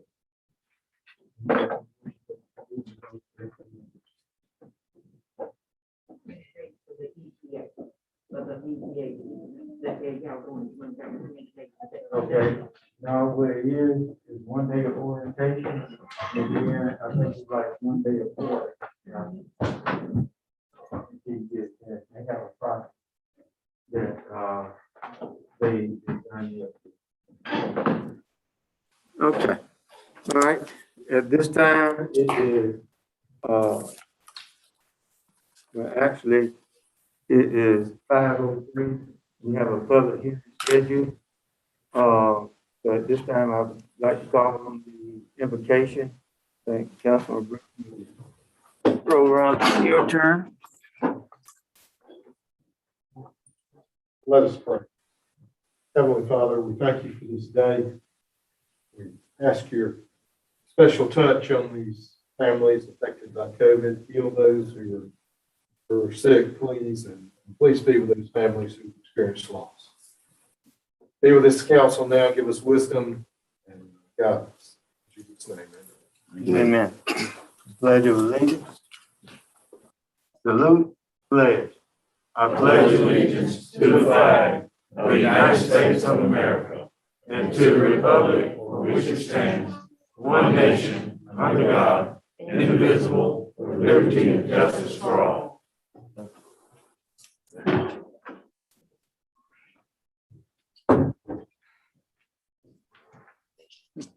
Yeah, I see. Okay, the next item on the agenda would be review of weed and debris. Do you have any comments?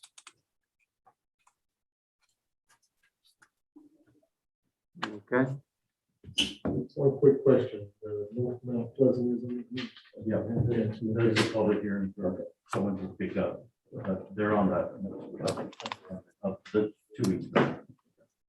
And it's, I've never seen grass grow like that. Yeah.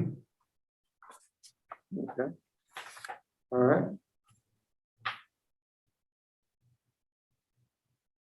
There being no further public comments, do I have a motion to adjourn public hearing? We review weed and debris. Make a motion, we adjourn this meeting, public hearing. We need to approve or deny. Oh, Sorry. okay. This is just a hearing, this is not approving the resolution. It's a review of reading degree. Do we need to approve or deny? Yeah, they have to approve or deny if they want to abate them. Okay. Do I have a motion to approve the abatement of the weed and debris? I make a motion to approve. Do I have a second? I second. All in favor? Okay. Now I make a motion, we adjourn this meeting. Do I have a I'll second? Okay, yes.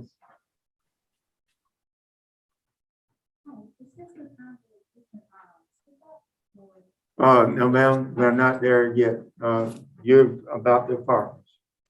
Yes, we'll get to that. It is on my agenda here. Okay. All right, all in favor? Okay, motion so carried. Okay, the next item on the agenda is the approval of the minutes for the work session that's held on August 17, 2021 at 2:45 p.m. The public hearing is held on August 17, 2021 at 4 p.m. Public hearing is held on August 17, 2021 at 4:45 p.m. Public hearing is held on August 17, 2021 at 4:50 p.m. The public hearing is held on August 17, 2021 at 4:55 p.m.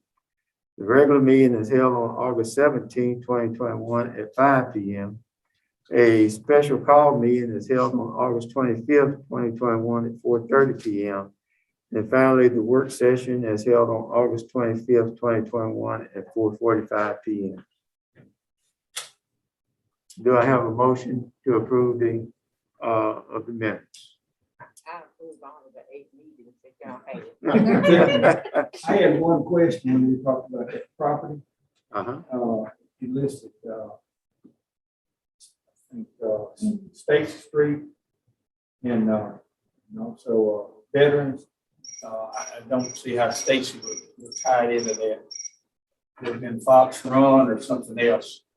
Not Stacy. You talking about when they surveying it back there? Yeah. They actually come off of Bob Rainey's corner to get the line. So that's probably the reason they're using Stacy Street, isn't it? Because his address is probably exactly Stacy Street. Yeah, okay. So they probably use his corner marker to come off of.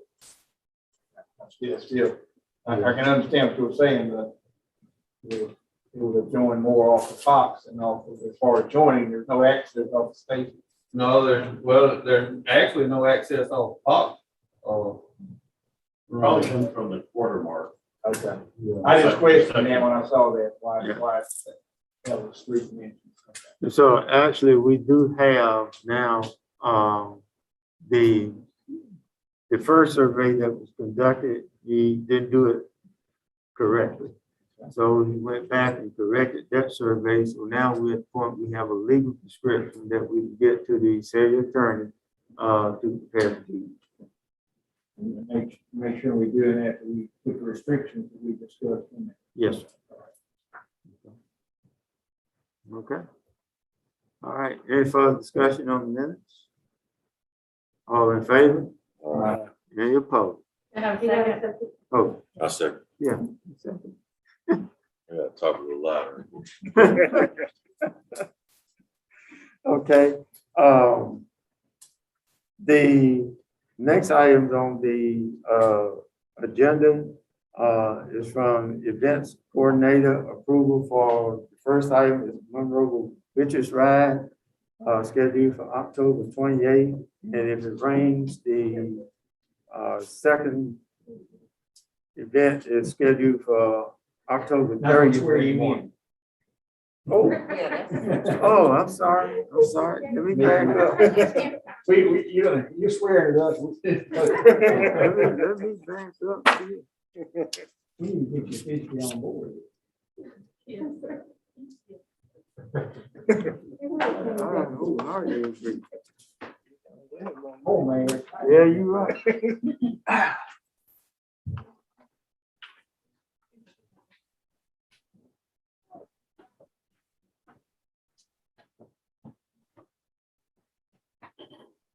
Okay, Ms. Hart, definitely get this done. Okay, I state your name. I, And Tamika, raise your right hand.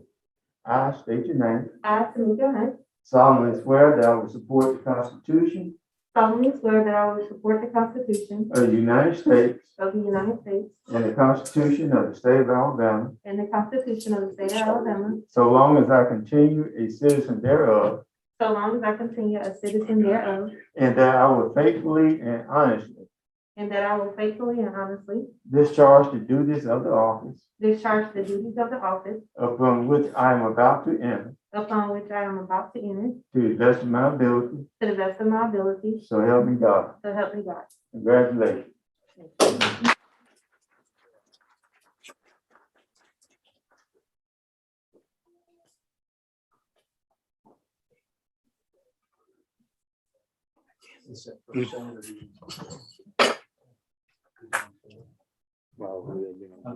Forward. Okay, that's fine. That's good. Stop by. Yeah. First Saturday. Stay out in the sun too long. Okay, all right.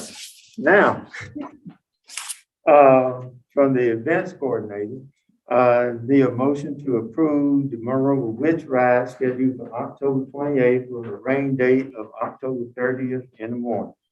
Do I have a motion? Make a motion. Do I have a second? I'll second. Any discussion? All in favor? The next item is the Monroeville Halloween Bash scheduled for October 30th, 2021. Do I have a motion to approve the scheduling of the Halloween Bash? I make that motion. Do I have a second? Second. Any discussion? How are we gonna handle this year? It's all gonna be outside, you know, so. But it's gonna be, that's it. Are we gonna set up like we did several years ago around square, or we gonna do the ride by, or what are we gonna?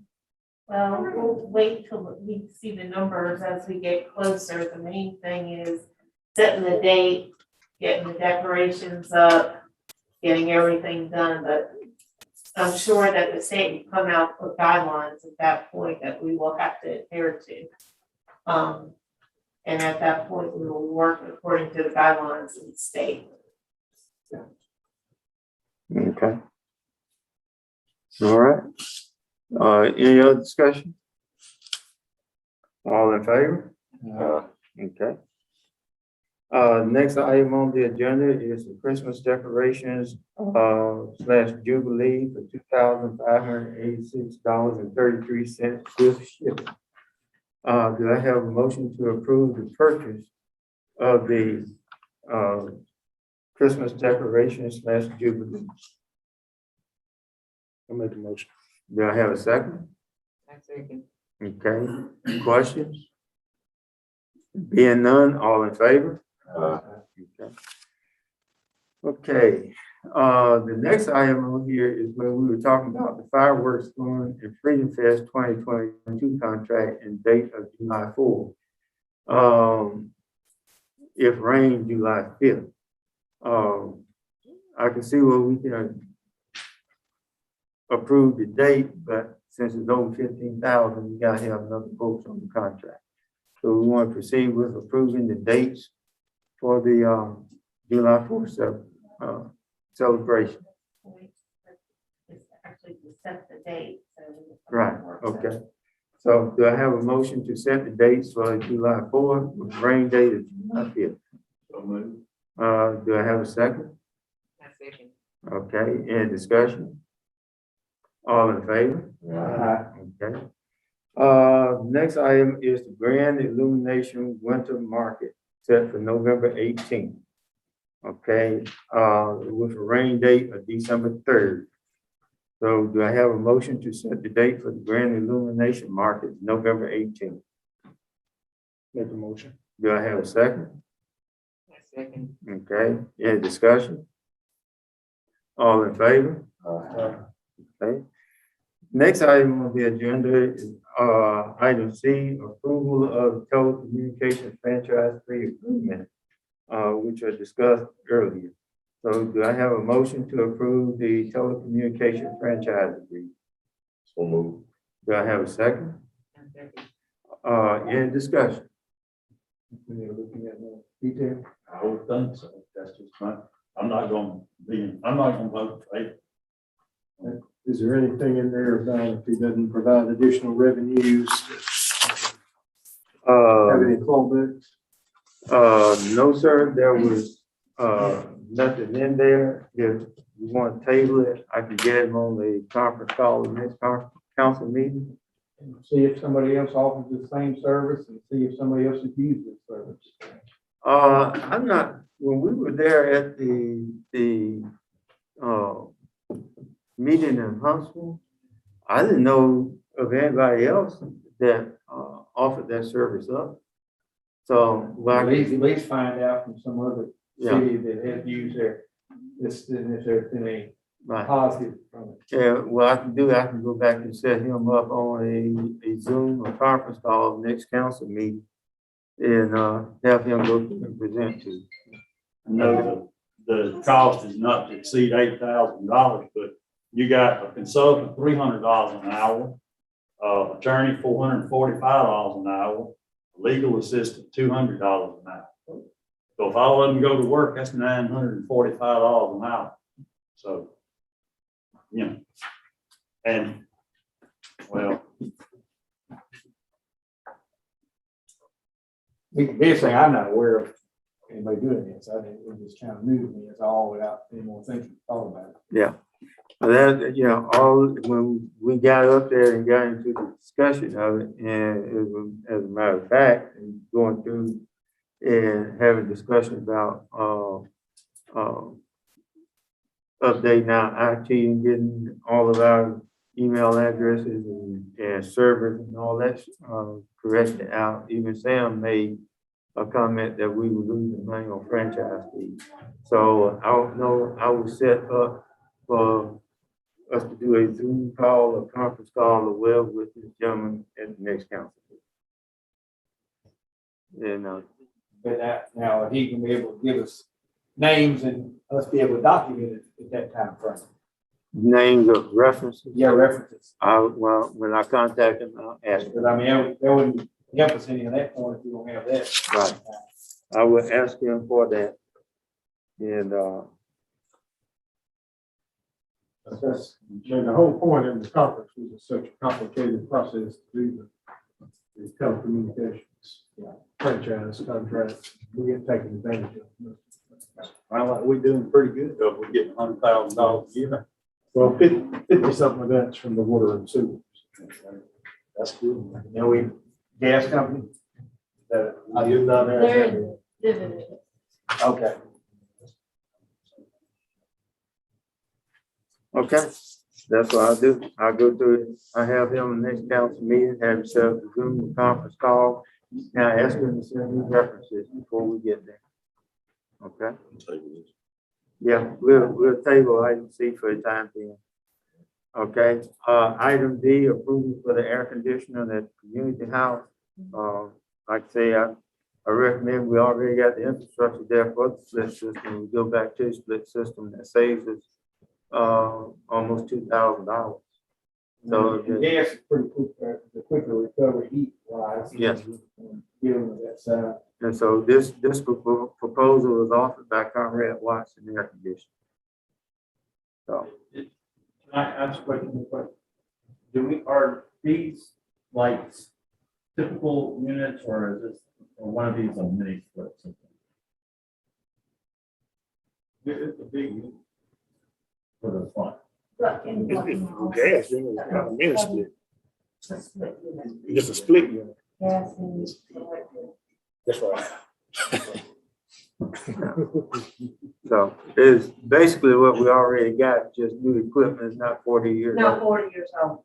Okay. Okay, so do I have a motion to accept the proposal from Conrad Watson Air Conditioning for replacing the air conditioning heating system at the community house office space? I think it's $5,700 some dollars. So do I have a second? Any discussion? There being none, all in favor? Okay. The next item on the agenda was approval of window repair at the incubator. That somewhere along the line got broken, but anyway, the cost for replacement on it was $563. Do I have a motion to approve the repair of the window at the Hornet incubator building? So moved. Do I have a second? All in favor? Next item on the agenda is resolution 2021-009-001 for Economic Development Academy, which I discussed a little earlier. We have two members of the council, myself, city clerk, and also the Economic Development representative attending. The cost is $2,500, and the orientation begins in November. So do I have a motion to approve the resolution for the Economic Development Academy? Do I have a second? Second. All in favor? Okay, the next item on the agenda is the approval of the Christmas parade routes for December 4th. And Chief, I think that they discussed that with you. Any issues? Okay, so do I have a motion to approve the Christmas parade route for December 4th? Do I have a second? A second. Okay, any questions? There being none, all in favor? Okay. Next item, item H, is approval of tail chaser 5K run walk for October 9th. And I also think that they discussed that with you too, Chief, no issue. So, and this is for the 5K run walk for the animal show. So at this point, do I have a motion to approve the 5K run? Do I have a second? Okay, any questions? All in favor? Next item on the agenda is resolution 2021-009-02, weed and debris cost confirmation. And these are the ones that you've already. Yeah, that we've had cut. Yes, sir. Yeah, we just need to pay them. Yeah. Okay. So do I have a motion to approve resolution 2021-009-02, weed and debris cost confirmation? Do I have a second? I'll second. Okay, all in favor? Okay. At this time, before I move into matters to present by the mayor, I have a request to be granted for privileges of the floor by Ms. Angela Nobles at 991 Baldwin Road, Apartment 31, Monroeville, Alabama. Her concern was addressing the living conditions in the apartments at Familiar Place in Clausville. Ms. Noble, are you prepared for your statements? Okay. Ma'am? I'm the night in apartment 24. Okay, is Ms. Noble here? Is she on Zoom? She's supposed to be on Zoom.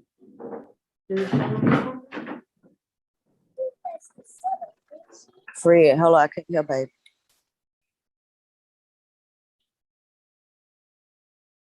Hello?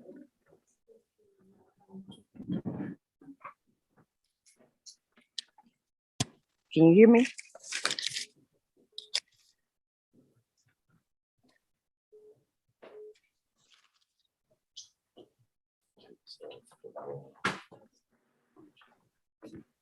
Hi. She's on there.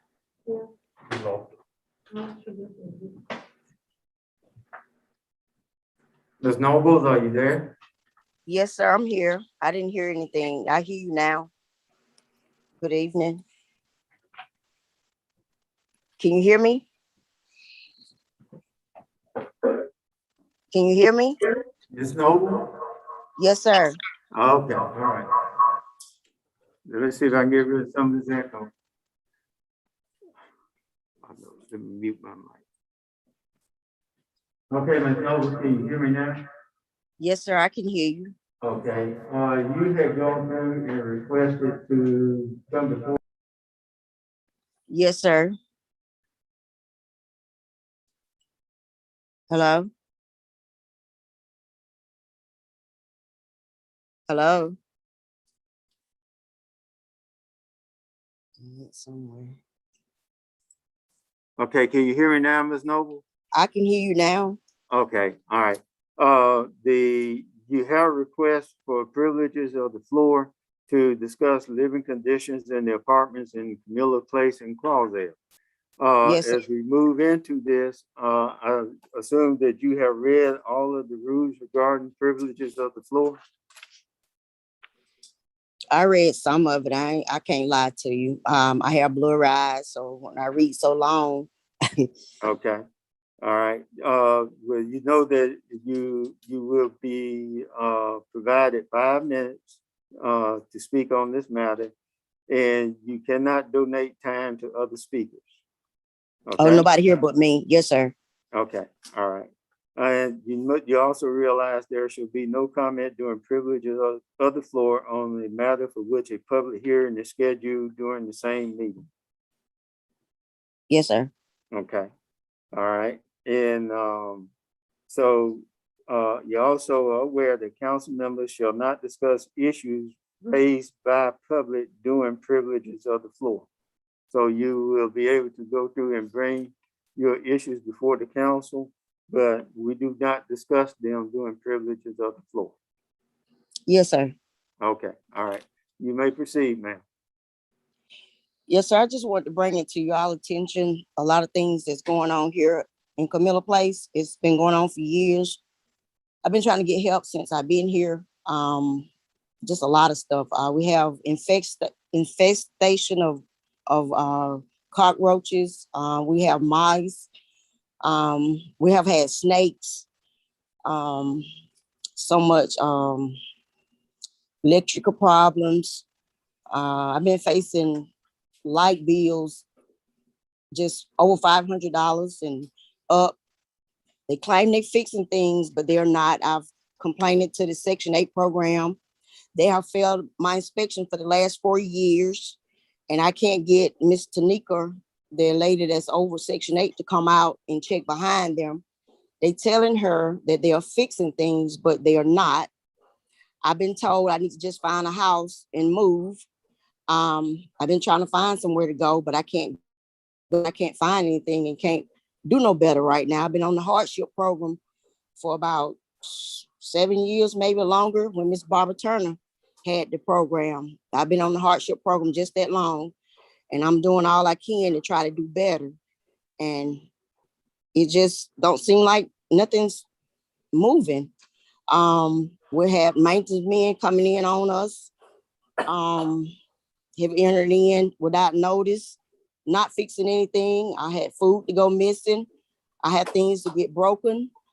I made several police reports. I cannot find the reports. They said they don't know what they did with them.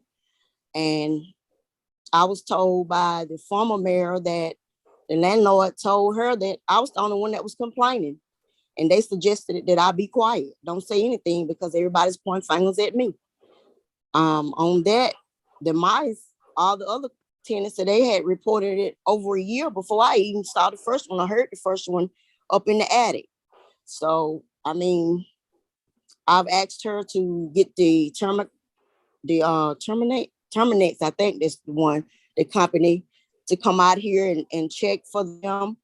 And she told me that they deal with pest control. They don't offer nothing but glue traps.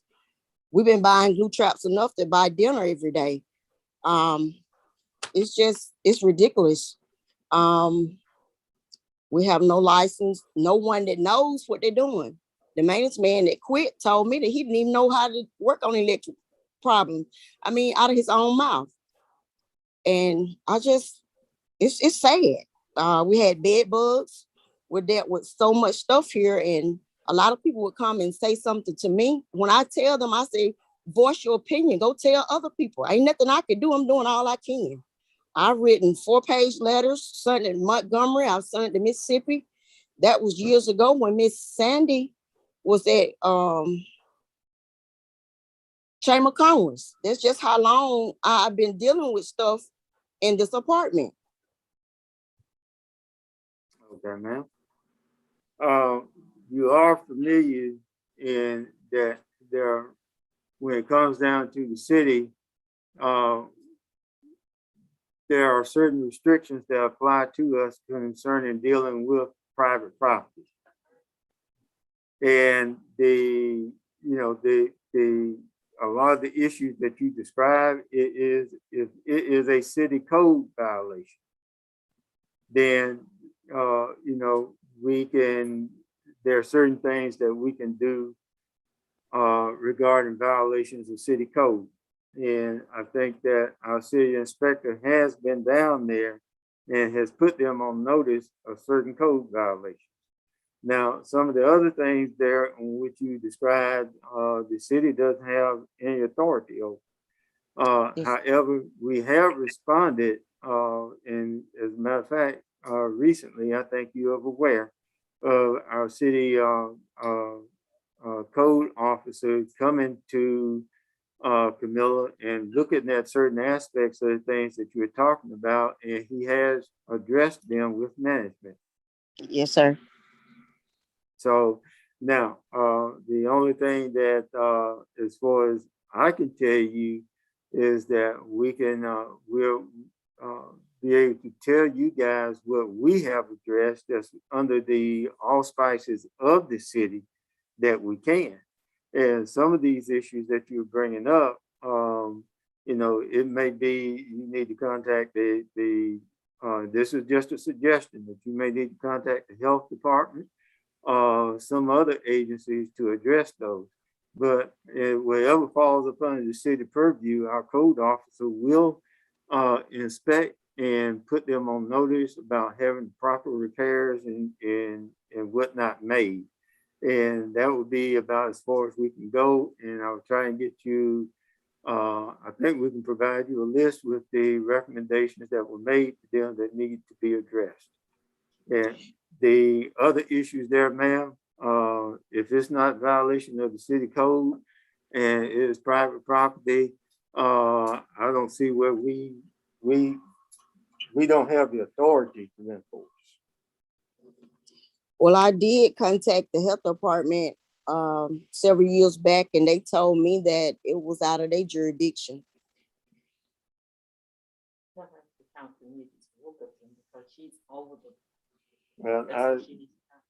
Miss Councilman McDaniel was referring you to speak with, I guess, the apartment manager, Ms. Wilkinson. But, I've talked to her since day one. She got notice. I've written her. She's told me to put everything in writing. I've written her about every complaint over and over and over and over. And she personally told me a few years back, I just needed to find a house. Yes, ma'am. Well, based on, and I know our time is expired, but yes, sir. Wherever is within the purview of the city, and we've already had the building code inspector down there to take a look at those, and he has documented the items that he has found, and he has provided it to management. And yes. The one thing that we'll come back and do is that some of this stuff requires another inspection after the work is completed. So we will be in touch with them to make sure that the work is compliant with all of the city code. Yes, and that's, sir. Like I say, that's for whatever purview that the city has, those are the issues that we can address. Some of which you named out, we don't have authority on. Yes, sir. Okay. All right. Thank you. You're yes, sir. very well. Thank All you. right. All right.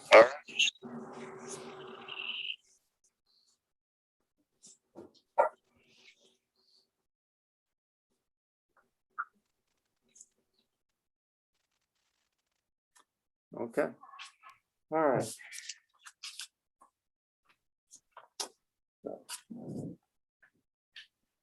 Well, the council members, I'll discuss this further with the building inspector and see what can be addressed. Because as I said, a lot of this stuff is private property, and you know, there's only certain authorities we have. The authorities we have, we will go through and deal with. And I don't have a solution on some of the others.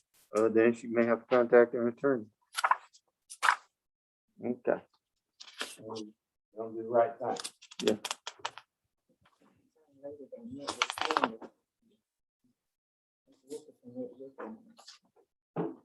Gotta be something that they still bring it up. Yeah. Well.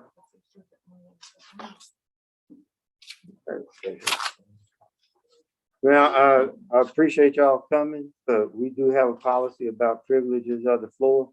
And that I did not receive any document where you had requested privileges of the floor. That's fine. We just get them off, but Okay, I think that it's pretty much y'all have the same thing that she discussed. Okay. All right. Thank you for coming.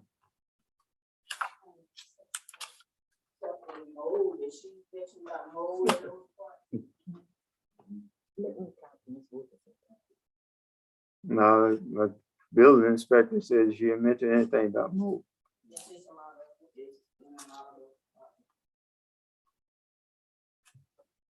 All right. Okay. Matters to be presented by the mayor and the council. First of all, I just wanted to make an announcement that the city received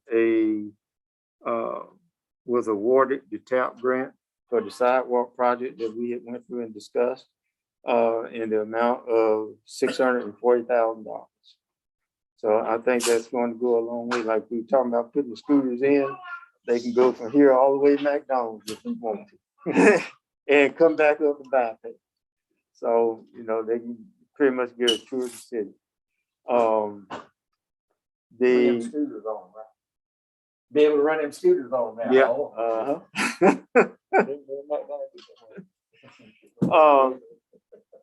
The other thing is, what I would like to do is to give a motion to do the letters of intent for the purchase of the vehicles, 4 new police vehicles, 1 public works, 1 in the YMCA contract, 1 for city administration. And to sign. Okay. And 4 this year. Mike's getting 1 of them. Yep, he stole your truck. So we'll go through and we'll get those. And I was going through, and this doesn't have to be part of the motion, but we were getting back on the bid list for ALDA so that we can get vehicles from there, and that will go through and we can replace that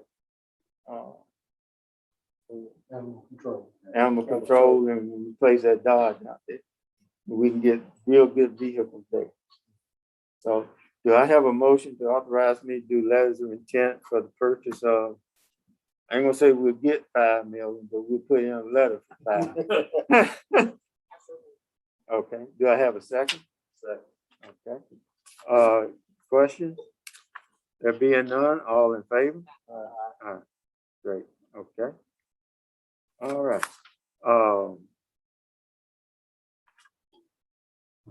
Ms. Hunt, is there anything I'm missing? Okay. All right. We did the announcement of the TAP grant. Okay. Councilman Bruton. Councilman Is it McDaniel. any way possible that we can do something for the frontliners at the hospital?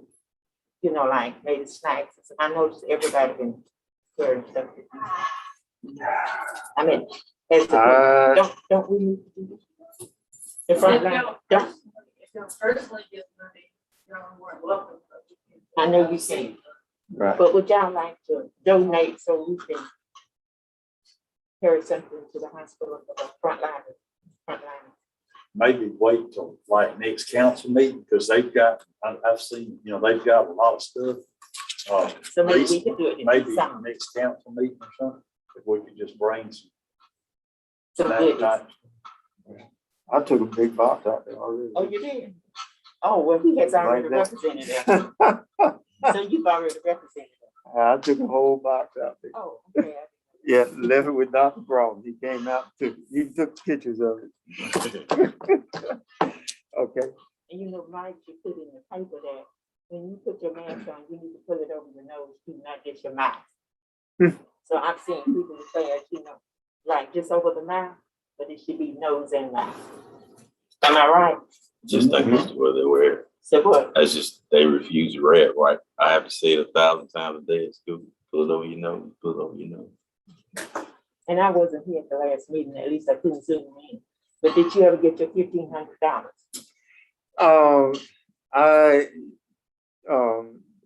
I basically went back and tabled that.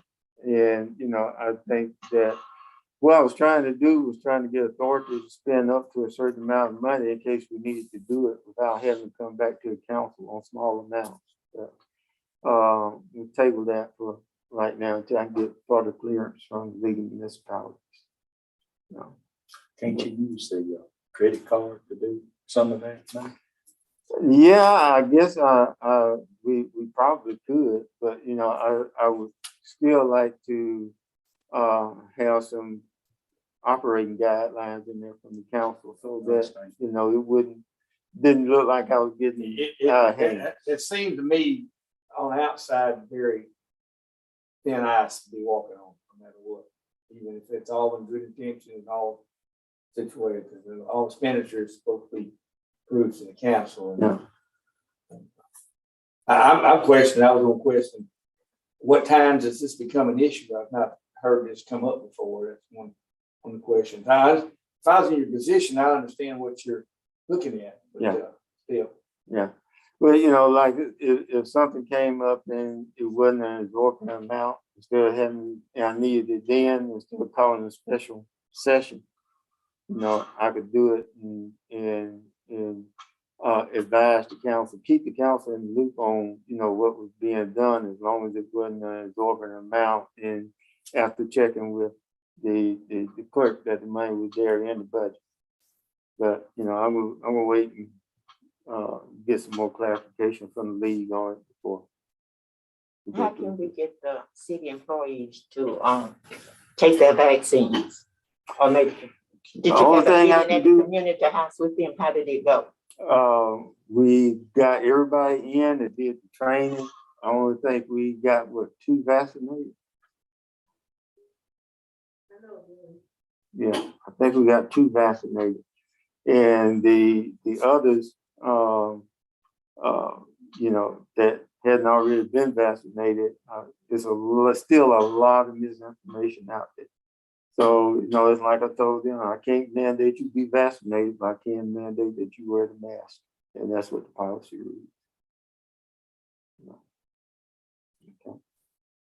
I have one more. Go ahead. Did you go to Sam's funeral? Yes, ma'am. How did it go? It went very well. It was very well organized. I presented his father with a proclamation from the city, which he was very appreciative of. I didn't see any other, you know, municipality or anything like that that worked with him that did that. So they were very appreciative of it. And he and I had a very good conversation. And when I left there, based on the conversation we had, you know, it gave him something, a few things to smile about. So, you know, because I told him about how when Sally came through and they were bringing in the trucks, and I talked to Sam, and we were putting stuff on Facebook, notifying people of the status and everything. And I made him laugh when I told him that when I found out the trucks was coming in, we had people out there with their cameras on Facebook doing play-by-play video on the stuff coming in. So he appreciated that. I saw the funeral on Facebook. Did y'all see it on Facebook? Did y'all see it on Facebook? No. Well, it's on Facebook. Okay. Did you see it? You didn't see it on Facebook? No, I didn't see it. But they have it on Facebook. You have to go up under his sister's name, I think, in order to see it. But it was different. I enjoyed it. Oh yeah. Yeah. Nobody wore shoes. They all wore sandals. Sam had made the request, he did not want to be buried in loafers. And you know, they had on flip flops. That's what I'm saying. Okay. All right. Councilman I don't Wright, have anything right now. Councilman Thomas. Councilman Hunt, Councilman Pope. How was, electronic stuff going? No, it's slowed down. Last couple of weeks, we haven't got really anything. I don't know if, there's been much advertisement for. You know, we had a few people come bring stuff out there, but not much. What we have to do is try and publicize it a little bit more. We'll figure No. out how to do it. I was just talking about. Okay. Chief Black? Okay, right? Okay. Sandra? Okay. Chief? Tim? Do y'all want me to comment on Northwest? Yeah. So, I went out there and there were a couple of electrical violations. I inspected it with the manager. I pointed out that this was an immediate code violation and that if they had to have it repaired immediately to code by a licensed electrician. She said she would have to put an order in, and I said, no, ma'am, this needs to be repaired this afternoon. Now, if I go back out there and I have to close the building down, then all those people have to move out. So, everybody got a copy of the letter. I sent the letters to the people in Mississippi that own the building. I will be going back out there. The mold issue that this lady was talking about was a ceiling leak. And they had just pulled down all the sheetrock when I walked in the building. And it was sheetrock and insulation laying everywhere. So if there was any mold in the ceiling, I imagine it was mildew, which is a short-term flat thing, not mold, which is a long-term. But usually mold is not from a lot of water. It's from a little bit of water over a long period. So they got copies of the letters. The people in Mississippi who own the building got copies, and the lady here got a copy, the manager here. So I will be going out there and find out this week. The roof was not up to code either, was it? No, the roof is not up to code. And I told them they needed to talk to roof. It's like the worst roof in town, and somebody had just been up there nailing shingles. So there are holes all through it without anything being covered. So, no, that's the only thing we can enforce is code violation. Don't know anything. Okay. All right. Ms. Bruton? Yes, I'd like to remind everybody that old timers being transferred to Classic Park Hill at Veterans Park this Saturday at 8 o'clock to 2 o'clock. Okay. The Florida Government. Okay. All right. All right. Ms. Hunt, Ms. Stedman? Okay. There being no further business, do I have a motion to adjourn? Make a motion to adjourn this meeting in Monroe City Council. Do I have a second? All in favor?